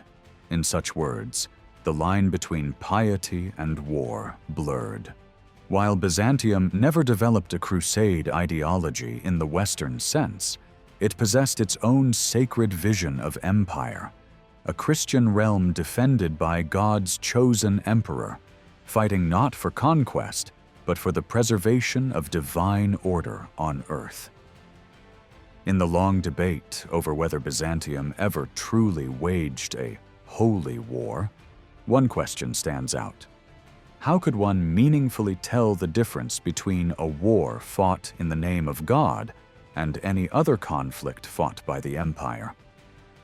Some have argued that a holy war must be driven entirely by divine command, while ordinary wars serve reason, politics, or self-defense.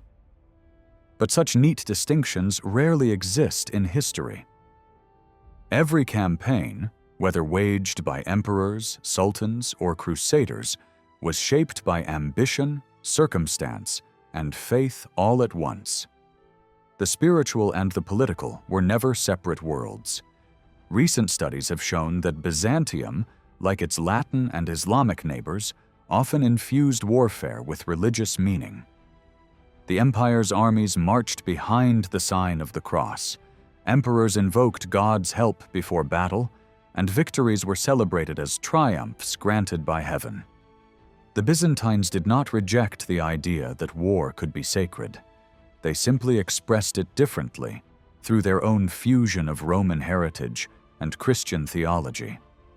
To understand how Byzantium viewed the Western Crusades, we must look beyond the stereotypes of confusion or disdain. Byzantine writers certainly condemned the greed and brutality of some crusaders, but they also grasped the crusading ideal far better than is often assumed. Princess Anna Comnene, chronicling the First Crusade, accused the Norman Prince Bohemond of plotting to seize Constantinople rather than liberate Jerusalem. Yet she praised the ordinary pilgrims who sincerely sought the Holy Sepulchre. Her criticism was moral, not theological. She condemned hypocrisy, not the notion of holy struggle itself. Other Byzantine historians echoed her view. John Kinemos, writing of the Second Crusade, suspected that the Western princes used religion as a pretext for conquest, a fear that later seemed justified when the Fourth Crusade turned its weapons against Constantinople. The horror of that event was immortalized by churchmen who witnessed Latin soldiers plundering the city's sanctuaries, lamenting that those who carried the cross had defiled the very faith they claimed to serve. Yet many Byzantines still recognized the genuine devotion of countless crusaders. The historian Nikitas Choniates, who saw the city's fall in 1204, wrote respectfully of the earlier Crusades, portraying kings like Louis VII and Frederick Barbarossa as sincere warriors of the faith. Even a Greek patriarch of Jerusalem, exiled to Cyprus, joined papal envoys in urging Western knights to keep their vows, declaring that Christ himself would crown them in heaven for their sacrifice. Such words show that the idea of spiritual reward through battle was not alien to Byzantine belief. The emperors, too, understood the power of crusading rhetoric. They knew that the West regarded them as the natural leaders of the Christian world and expected them to defend the Holy Land. Byzantine diplomacy, therefore, began to speak the language of the Crusade emperors wrote to popes and kings, professing their sorrow for the sufferings of Jerusalem and their desire to aid its liberation.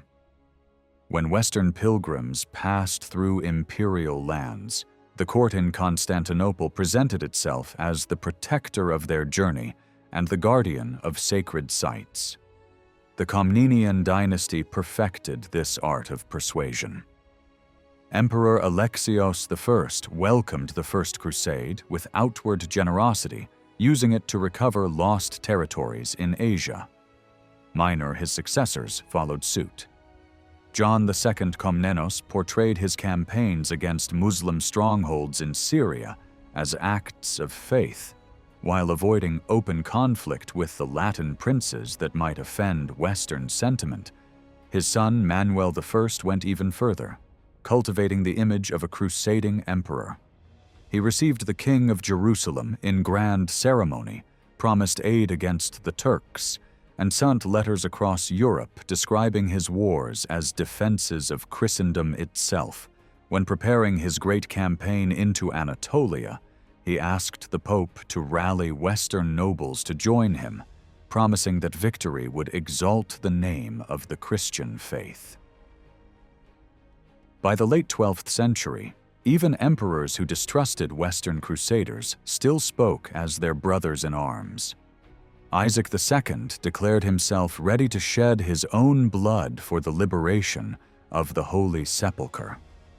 His successor, Alexios III, proclaimed that he would gladly give his life to restore Jerusalem's freedom. Behind the polished rhetoric lay shrewd diplomacy. The emperors needed to prove that they were friends, not foes, of the crusading cause, and to deflect Western accusations that this careful balancing act continued for generations.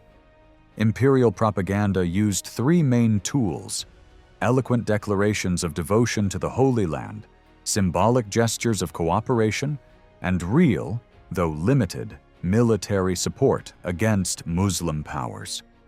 Whether through words, gifts, or alliances, Byzantine rulers sought to show that the empire still stood at the heart of Christendom. Another reliable lever of Byzantine diplomacy was the language of shared faith. Emperors appealed to the common bond of Christianity and urged unity as the only way to defend the holy places. They paired this with vows to avoid shedding Christian blood and insisted their swords should be turned only against unbelievers. Alexios III told the Pope he had ships ready to retake Cyprus from the Latins, yet held back so as not to harm fellow Christians or derail aid meant for Jerusalem. Words were reinforced with symbols. Ransoming captives broadcast imperial generosity across Europe through the grateful testimonies of the freed Alexios IV after Ramla. Manuel I secured releases in his dealings with Nur al-Din and later paid for the freedom of princes like Bohemond of Antioch and Reynald of Châtillon. Manuel also funded restorations at Bethlehem and the Church of the Holy Sepulchre, projecting Constantinople as guardian of the holy sites, hospices for Western pilgrims, and carefully chosen marriages, linking the imperial family to Jerusalem, to French royalty, and to the crusading house of Montferrat, further signaled that the empire stood with the cause of the Holy Land. There were moments of joint action as well, often initiated by the emperors. John II campaigned with Antiochene forces against northern Syrian strongholds. Manuel I marched alongside the Kingdom of Jerusalem against Nur al-Din and later turned toward Egypt. These expeditions achieved little on the ground, but paid dividends in prestige. Western observers praised imperial courage and lamented the lukewarm response of some Levantine lords. Repeatedly, Byzantine rulers also floated the prospect of joining a crusade themselves. By Alexios III on the eve of the Fourth Crusade, by Theodore Lascaris in the aftermath, and by Michael VIII after retaking the capital. Over time, three turning points reshaped this rhetoric: the death of Manuel I, the sack of Constantinople by the Fourth Crusade, and the rise of Turkish power in the Aegean. After Manuel, cooperation waned and influence in Outremer receded, yet the language of solidarity hardly changed. Isaac II and Alexios III still declared devotion to the cross. What changed was credibility. Their inaction fueled Western criticisms, which the emperors tried to parry by blaming Latin aggression for blocking imperial help to the Holy Land. Isaac pointed to quarrels among Christian rulers. Alexios reminded Rome that German armies had threatened Constantinople and warned that turning the crusade against Byzantium would offend God and weaken the struggle against Islam. The capture of Constantinople silenced such overtures for a time. Western leaders now justified their conquest by claiming Byzantium had failed the Holy Land, while the new Latin Empire cast itself as the forward base of Christendom. The Byzantine successor states suddenly found themselves targets of crusading campaigns. Even so, their letters continued to speak the language of crusade.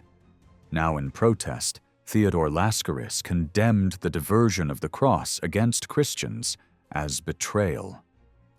John Vatatzes mocked threats of a crusade to Romania, saying that if avengers of the Holy Land truly wished to start their work, they should punish those who had desecrated Constantinople's churches. In exile, promises of cooperation against Islam faded, though not entirely. Early on, Lascaris offered peace with Constantinople in exchange for joint action against Muslim powers. The larger pattern, however, was set. Byzantine diplomacy kept invoking the ideals of unity, mercy, and guardianship of the holy places, even as power realities and Latin hostility narrowed the space in which those ideals could be turned into action. After the fall of Constantinople in 1204, Byzantine rulers could no longer convincingly promise aid for the Holy Land or participation in future crusades. The reasons were obvious. The crusading movement had itself been turned against Byzantium, and the successor states in Nicaea and Epirus lacked both the prestige and resources to make such promises credible. When the empire was finally restored in 1261, Emperor Michael Palaiologos revived the old diplomatic language. He once again presented himself as a defender of Christian unity and a potential ally in the fight for the Holy Land. In his letters to the papacy and Western kings, he expressed amazement that Christians would rather wage war on one another than join forces against unbelievers. Michael even offered troops for new crusading ventures, promising joint action not only with Byzantium, but also with the Armenians. His negotiations with the papacy reached their height with the Council of Lyons in 1274, where the union of the Eastern and Western churches was formally proclaimed. Alongside this, plans were drawn up for a combined Byzantine-Latin crusade to recover Asia Minor from Turkish control. Though the project collapsed after the Pope's death, Michael had succeeded in turning Western crusading enthusiasm to his advantage, transforming what had once been a threat into a diplomatic tool. Michael's successors, however, followed a different course. Andronikos II withdrew from his father's Western alliances and renounced the union with Rome, retreating into isolation. Yet as Turkish pressure mounted and Western powers once again threatened Byzantine territory, he was forced to reconsider. Envoys from France and the papacy urged cooperation, and the emperor, though weakened, declared his willingness to support a crusade for the Holy Land. These gestures were mostly symbolic. The empire was struggling even to defend itself, but they kept alive the image of Byzantium as a Christian partner in the struggle against Islam. His grandson Andronikos III went further. Determined to restore Byzantine influence, he entered into direct cooperation with Western powers. In the 1330s, he joined Venice and the Knights Hospitaller in a naval alliance against the Turks, calling them the enemies of the cross. For the first time in generations, Greeks and Latins were described side by side as brothers in faith, defending the same cause. Andronikos even sent an ambassador to the papal court with an ambitious proposal: a united Greco-Latin crusade that would first drive the Turks from Asia Minor and then advance toward Jerusalem. The envoy suggested that those who aided Byzantium against the Turks should receive the same spiritual rewards as Crusaders. Although the plan failed after Andronikos' death, it showed how Byzantine diplomacy had evolved. The empire no longer merely echoed crusading language, it tried to lead it. By the 14th century, the center of crusading had shifted from Palestine to the Aegean, from the dream of reclaiming Jerusalem to the immediate fight against Turkish expansion. For a brief moment, Byzantium seemed to reclaim its place in this struggle, until renewed civil wars destroyed any hope of lasting revival. From the Komnenian emperors to the Palaiologoi, Byzantium had long understood how to use crusading ideals to serve its own ends. Declarations of devotion to the Holy Land and the Cross were a standard part of imperial diplomacy, helping to cast the emperor as the guardian of Christendom. When backed by real power, as under Manuel Komnenos, this image worked. Western chroniclers praised him as a model Christian ruler and a true protector of the faith. Yet when such words were not followed by action, the West dismissed them as hypocrisy.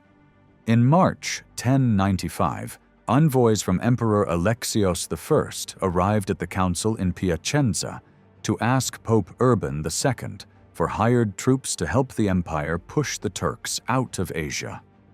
Minor Alexios expected a small, disciplined force under Byzantine command. What came the next year was something entirely different. Multiple Western hosts, moving with families and camp followers, answerable to their own leaders.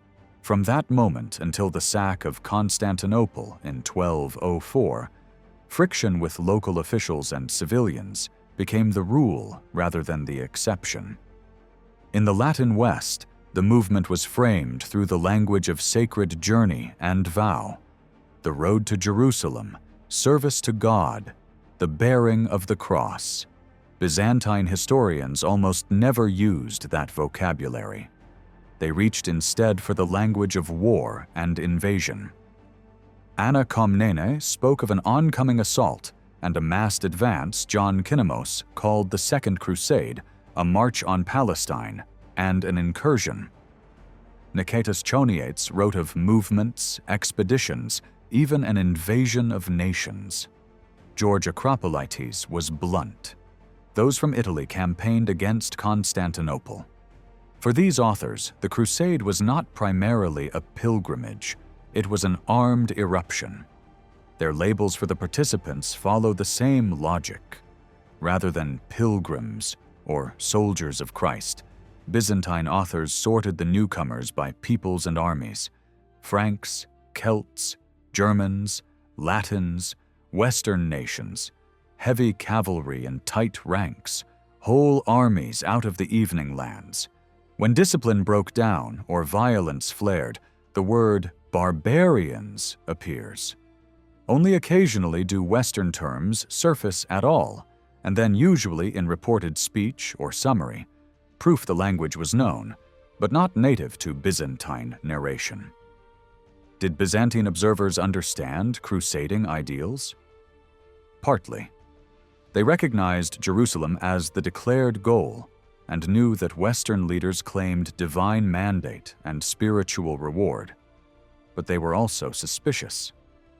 Anna Komnene distinguishes between simple souls driven by piety and seasoned nobles with other agendas, Bohemond above all, who, she argues, saw the campaign as a chance to settle old scores with Byzantium. Kinemos is even sharper, calling the liberation of the Holy Sepulchre a pretext for designs on imperial territory. Choniates, the best informed and often most balanced, reproduces the full rhetoric of holy warfare in a speech he attributes to a Western king: suffering for Christ, heavenly crowns for the fallen, vengeance for a profaned tomb, yet still judges later crusades by their conduct on Byzantine soil, calling one a voyage of piracy masked by pious slogans. Even so, these historians could admire courage and skill when they saw it. Kinnemos praises the shock power of Frankish lancers, and the staying power of German infantry Choniates finds words of respect for figures like Conrad of Montferrat, and, despite deep tensions, writes an almost elegiac tribute to Frederick Barbarossa's zeal and leadership. Nor do they spare their own side. Choniates condemns Byzantine officials who gouged prices, broke agreements, or inflamed tensions with passing armies, and he faults emperors whose short-term maneuvers worsened long-term relations. What startled Byzantine observers wasn't just how Crusaders behaved, but who they were. These weren't neat columns of professional knights alone.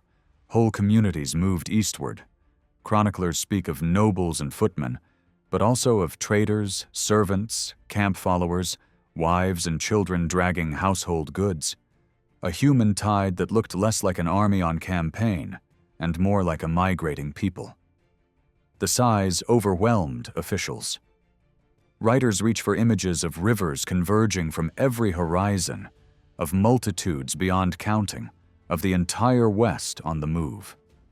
In practice, they arrived in waves. An undisciplined vanguard in 1096, then the great feudal contingents over the following months. To those inside the empire, it felt like an endlessly renewed influx that could neither be easily fed nor firmly directed.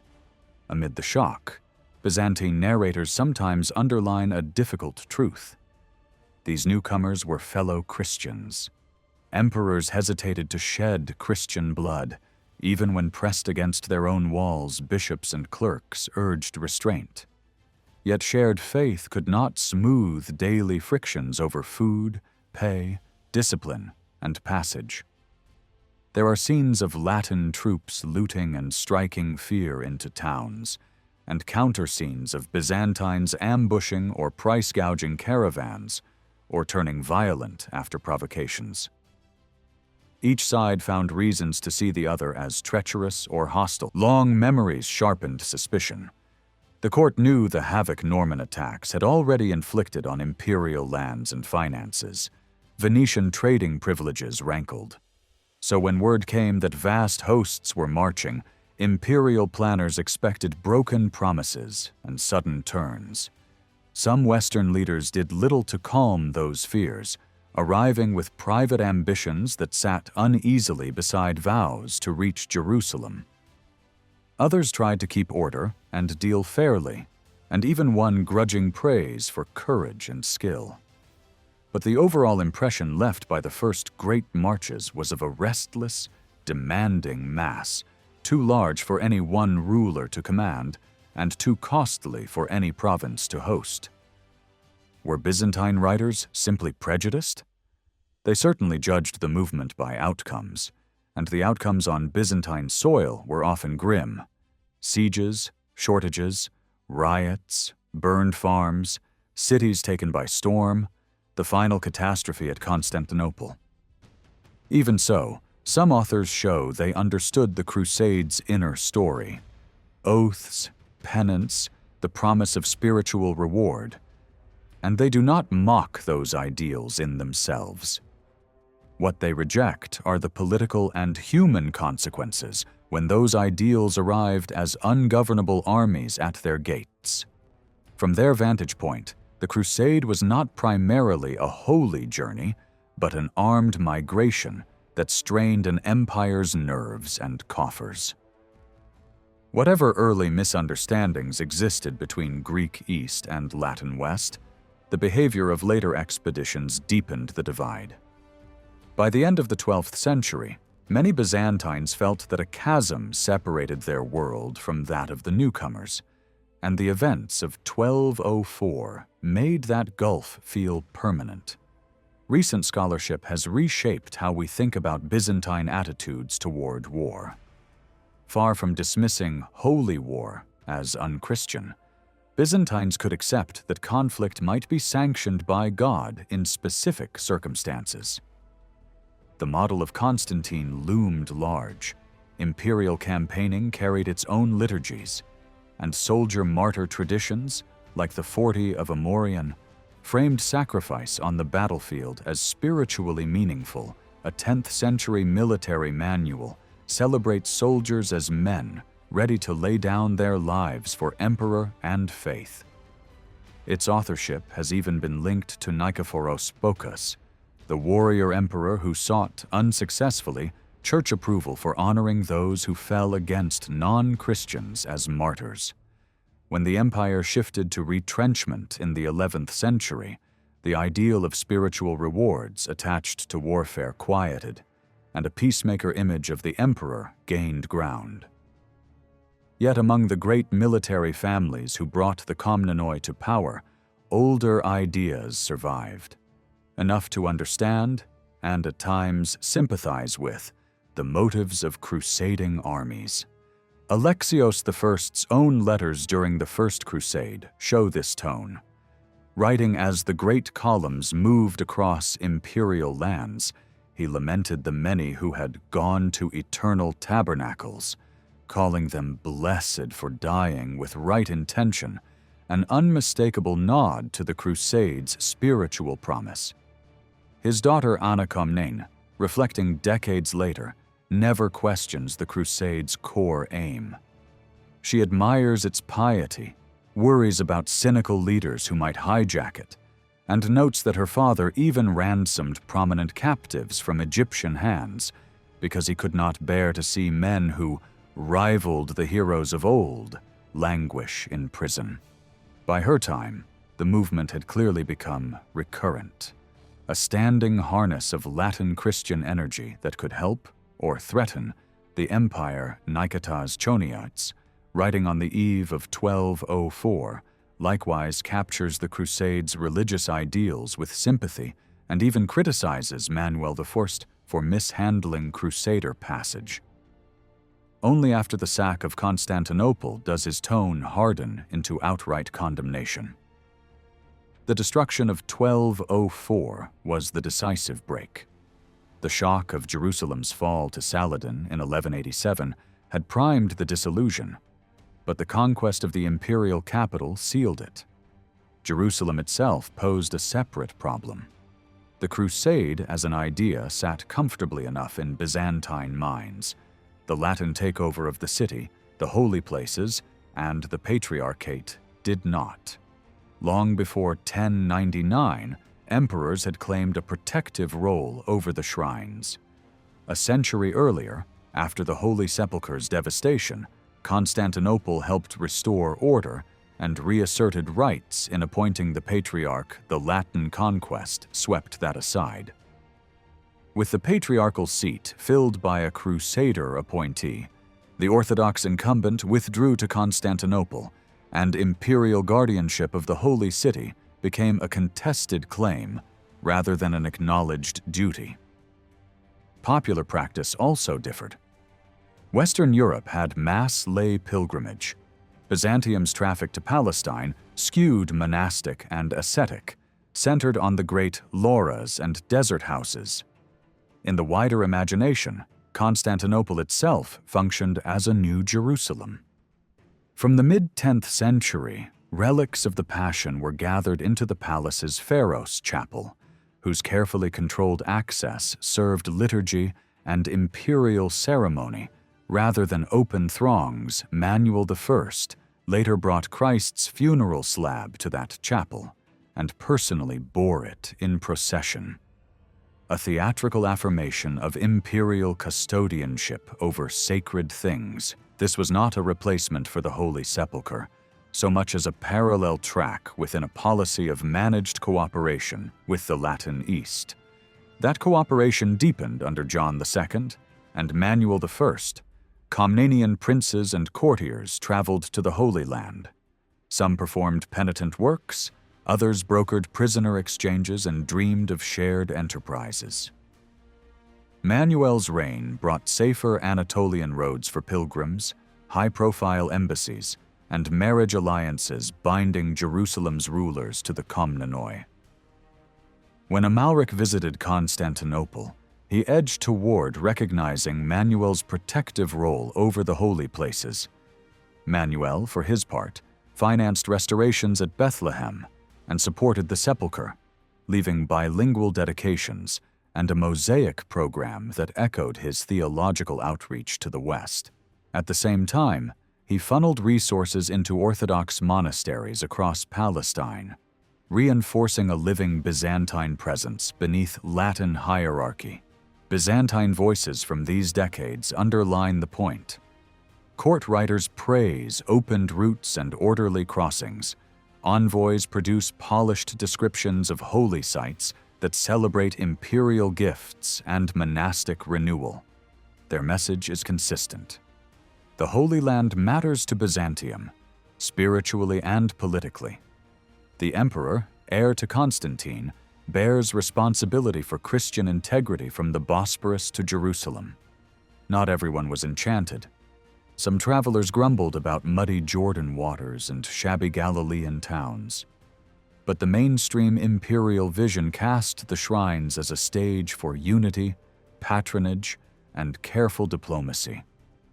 Recent scholarship has reshaped how we think about Byzantine attitudes toward war. Far from dismissing holy war as unchristian, Byzantines could accept that conflict might be sanctioned by God in specific circumstances. The model of Constantine loomed large. Imperial campaigning carried its own liturgies, and soldier-martyr traditions, like the 40 of Amorian, framed sacrifice on the battlefield as spiritually meaningful. A 10th-century military manual celebrates soldiers as men, ready to lay down their lives for emperor and faith. Its authorship has even been linked to Nikephoros Phocas, the warrior emperor who sought, unsuccessfully, church approval for honoring those who fell against non-Christians as martyrs. When the empire shifted to retrenchment in the 11th century, the ideal of spiritual rewards attached to warfare quieted, and a peacemaker image of the emperor gained ground. Yet, among the great military families who brought the Komnenoi to power, older ideas survived, enough to understand, and at times sympathize with, the motives of crusading armies. Alexios I's own letters during the First Crusade show this tone. Writing as the great columns moved across imperial lands, he lamented the many who had gone to eternal tabernacles, calling them blessed for dying with right intention, an unmistakable nod to the Crusades' spiritual promise. His daughter Anna Komnena, reflecting decades later, never questions the Crusades' core aim. She admires its piety, worries about cynical leaders who might hijack it, and notes that her father even ransomed prominent captives from Egyptian hands because he could not bear to see men who rivaled the heroes of old languish in prison. By her time, the movement had clearly become recurrent, a standing harness of Latin Christian energy that could help, or threaten, the empire Nikitas Choniates. Writing on the eve of 1204, likewise captures the Crusades' religious ideals with sympathy and even criticizes Manuel I for mishandling Crusader passage. Only after the sack of Constantinople does his tone harden into outright condemnation. The destruction of 1204 was the decisive break. The shock of Jerusalem's fall to Saladin in 1187 had primed the disillusion, but the conquest of the imperial capital sealed it. Jerusalem itself posed a separate problem. The Crusade as an idea sat comfortably enough in Byzantine minds. The Latin takeover of the city, the holy places, and the Patriarchate did not. Long before 1099, emperors had claimed a protective role over the shrines. A century earlier, after the Holy Sepulchre's devastation, Constantinople helped restore order and reasserted rights in appointing the Patriarch. The Latin conquest swept that aside. With the patriarchal seat filled by a Crusader appointee, the Orthodox incumbent withdrew to Constantinople, and imperial guardianship of the Holy City became a contested claim rather than an acknowledged duty. Popular practice also differed. Western Europe had mass lay pilgrimage. Byzantium's traffic to Palestine skewed monastic and ascetic, centered on the great lauras and desert houses. In the wider imagination, Constantinople itself functioned as a new Jerusalem. From the mid-10th century, relics of the Passion were gathered into the palace's Pharos Chapel, whose carefully controlled access served liturgy and imperial ceremony rather than open throngs. Manuel I later brought Christ's funeral slab to that chapel and personally bore it in procession, a theatrical affirmation of imperial custodianship over sacred things. This was not a replacement for the Holy Sepulchre, so much as a parallel track within a policy of managed cooperation with the Latin East. That cooperation deepened under John II, and Manuel I, Comnenian princes and courtiers traveled to the Holy Land. Some performed penitent works, others brokered prisoner exchanges and dreamed of shared enterprises. Manuel's reign brought safer Anatolian roads for pilgrims, high-profile embassies, and marriage alliances binding Jerusalem's rulers to the Komnenoi. When Amalric visited Constantinople, he edged toward recognizing Manuel's protective role over the holy places. Manuel, for his part, financed restorations at Bethlehem and supported the Sepulchre, leaving bilingual dedications and a mosaic program that echoed his theological outreach to the West. At the same time, he funneled resources into Orthodox monasteries across Palestine, reinforcing a living Byzantine presence beneath Latin hierarchy. Byzantine voices from these decades underline the point. Court writers praise opened routes and orderly crossings. Envoys produce polished descriptions of holy sites that celebrate imperial gifts and monastic renewal. Their message is consistent. The Holy Land matters to Byzantium, spiritually and politically. The emperor, heir to Constantine, bears responsibility for Christian integrity from the Bosporus to Jerusalem. Not everyone was enchanted. Some travelers grumbled about muddy Jordan waters and shabby Galilean towns, but the mainstream imperial vision cast the shrines as a stage for unity, patronage, and careful diplomacy. Before the 12th century, Constantinople showed little day-to-day interest in Jerusalem and Palestine. That is why two substantial Byzantine travel accounts to the holy places, written within roughly 20 years, stand out so sharply and signal how the mid-12th century sharpened Byzantine attention to the Holy Land. The two works could not be more different. Constantine Manasses writes as a jaded traveler, turning discomfort into humor and using his misadventures to underline a single refrain. Nothing matches Constantinople as the proper stage for civilized life. There is no spiritual thread in his tale, no claim that the capital is a new Zion. John Ducas, by contrast, accepts the comforts of the city but argues for something higher. His description champions the value of pilgrimage and the discipline of Palestinian monasticism, presenting Jerusalem as a school of the soul. Sometimes those two worlds collided. A telling case is the young patrician John Meserites, who, late in Manuel Comnenos's reign, tried to flee the capital, sail east, and hide himself as a hermit in the desert.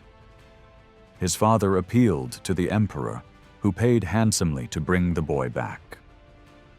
Hauled before the throne, John heard a stinging lecture that praised the humane speech and gentle habits of the Romans, and dismissed the peoples of the East as rough, blood-minded, and alien to Byzantine ways.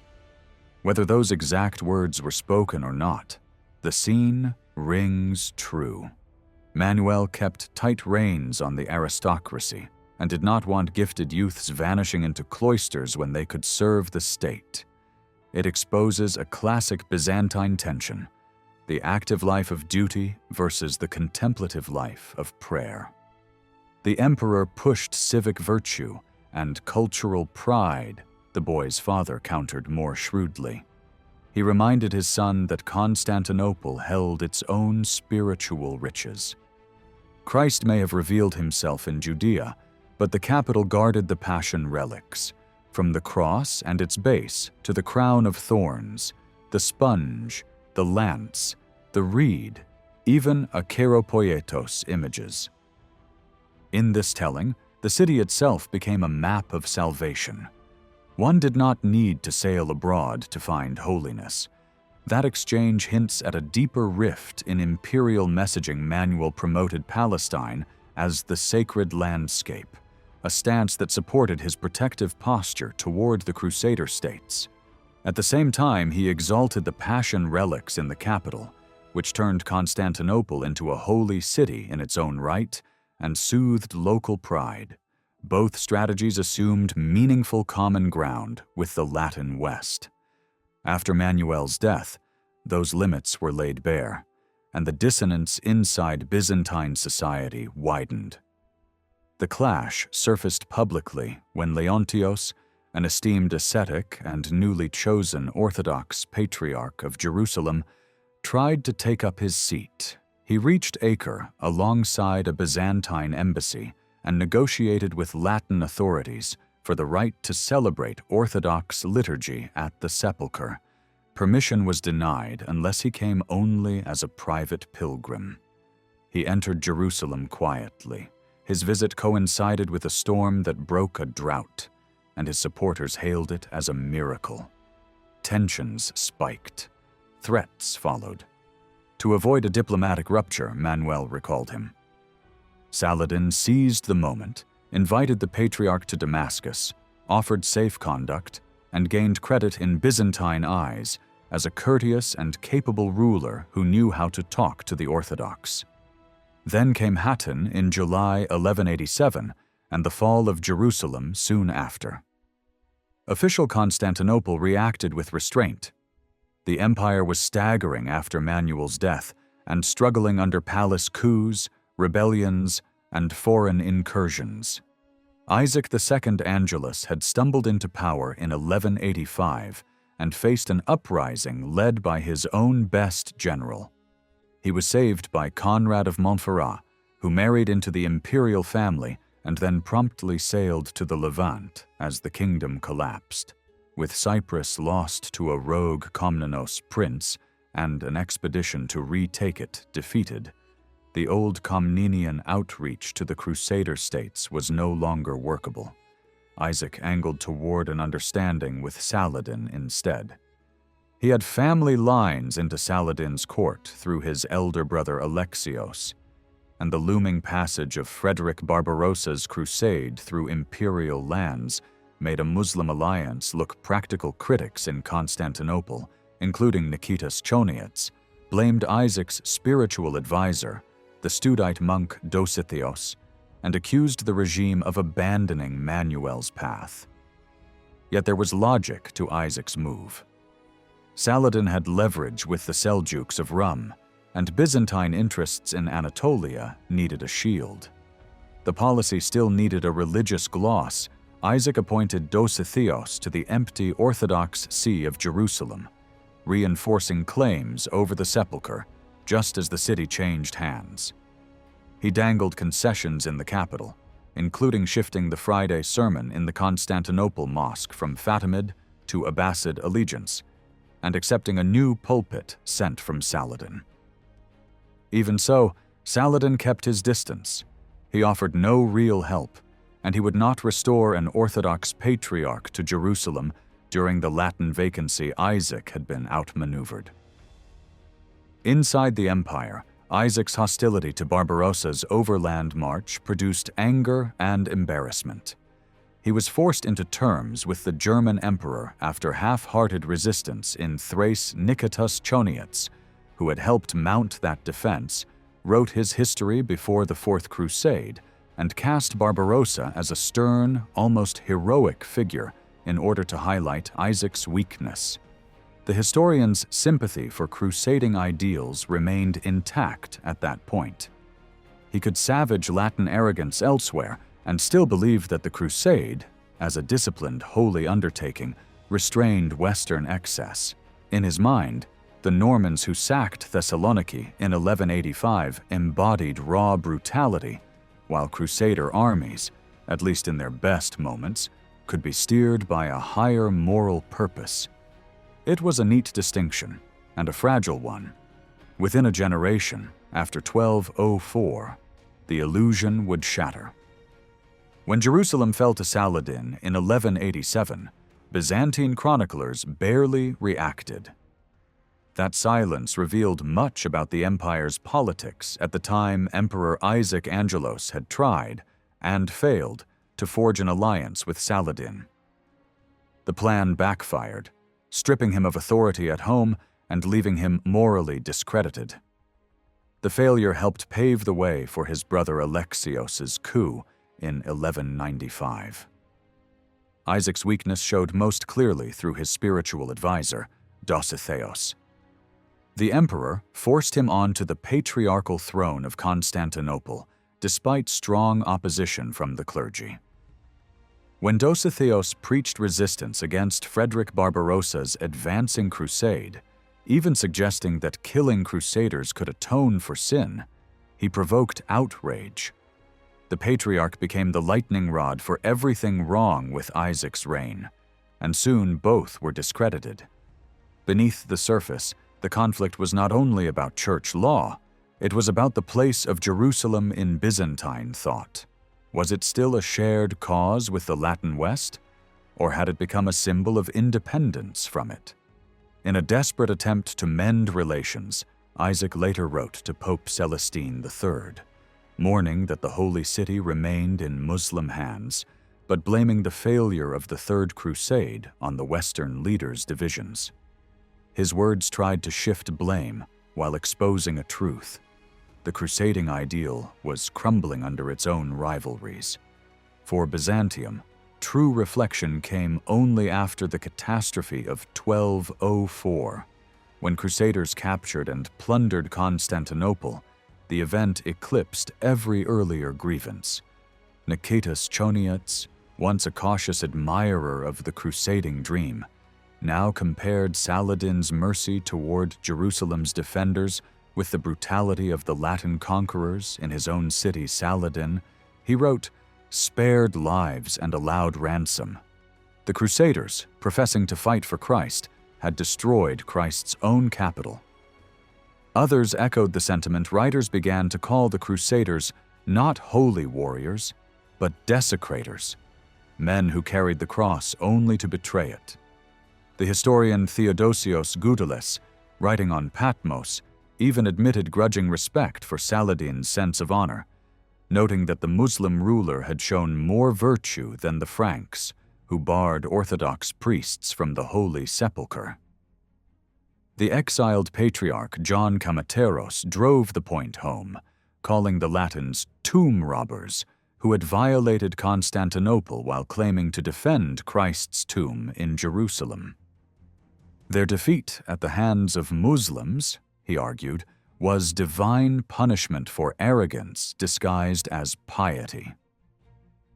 By the early 13th century, Byzantine writers had come to see the Crusade not as a sacred mission, but as a deception, a movement that cloaked greed and violence in the language of faith. Choniates denounced the cross-bearers who had sworn to fight the infidels, yet turned their swords on fellow Christians. Nicholas Messerites added bitterly, that these same men who bore the symbol of Christ behaved like pagans and hypocrites. The collapse of Jerusalem's Latin kingdom, the failure of the Third Crusade, and the sack of Constantinople fused into a single realization for the Byzantines. The Crusade had lost its moral soul. What had begun as a call to liberate holy ground had become, in their eyes, an unholy act of domination. From that moment on, the empire's faith in cooperation with the West vanished. Later emperors, even Michael VIII Palaiologos, found it almost impossible to convince their people that any alliance with the papacy could be just the fall of Jerusalem had exposed the illusion, and 1204 had confirmed it. To Byzantine eyes, the crusade was no longer God's work, but a sin committed in his name.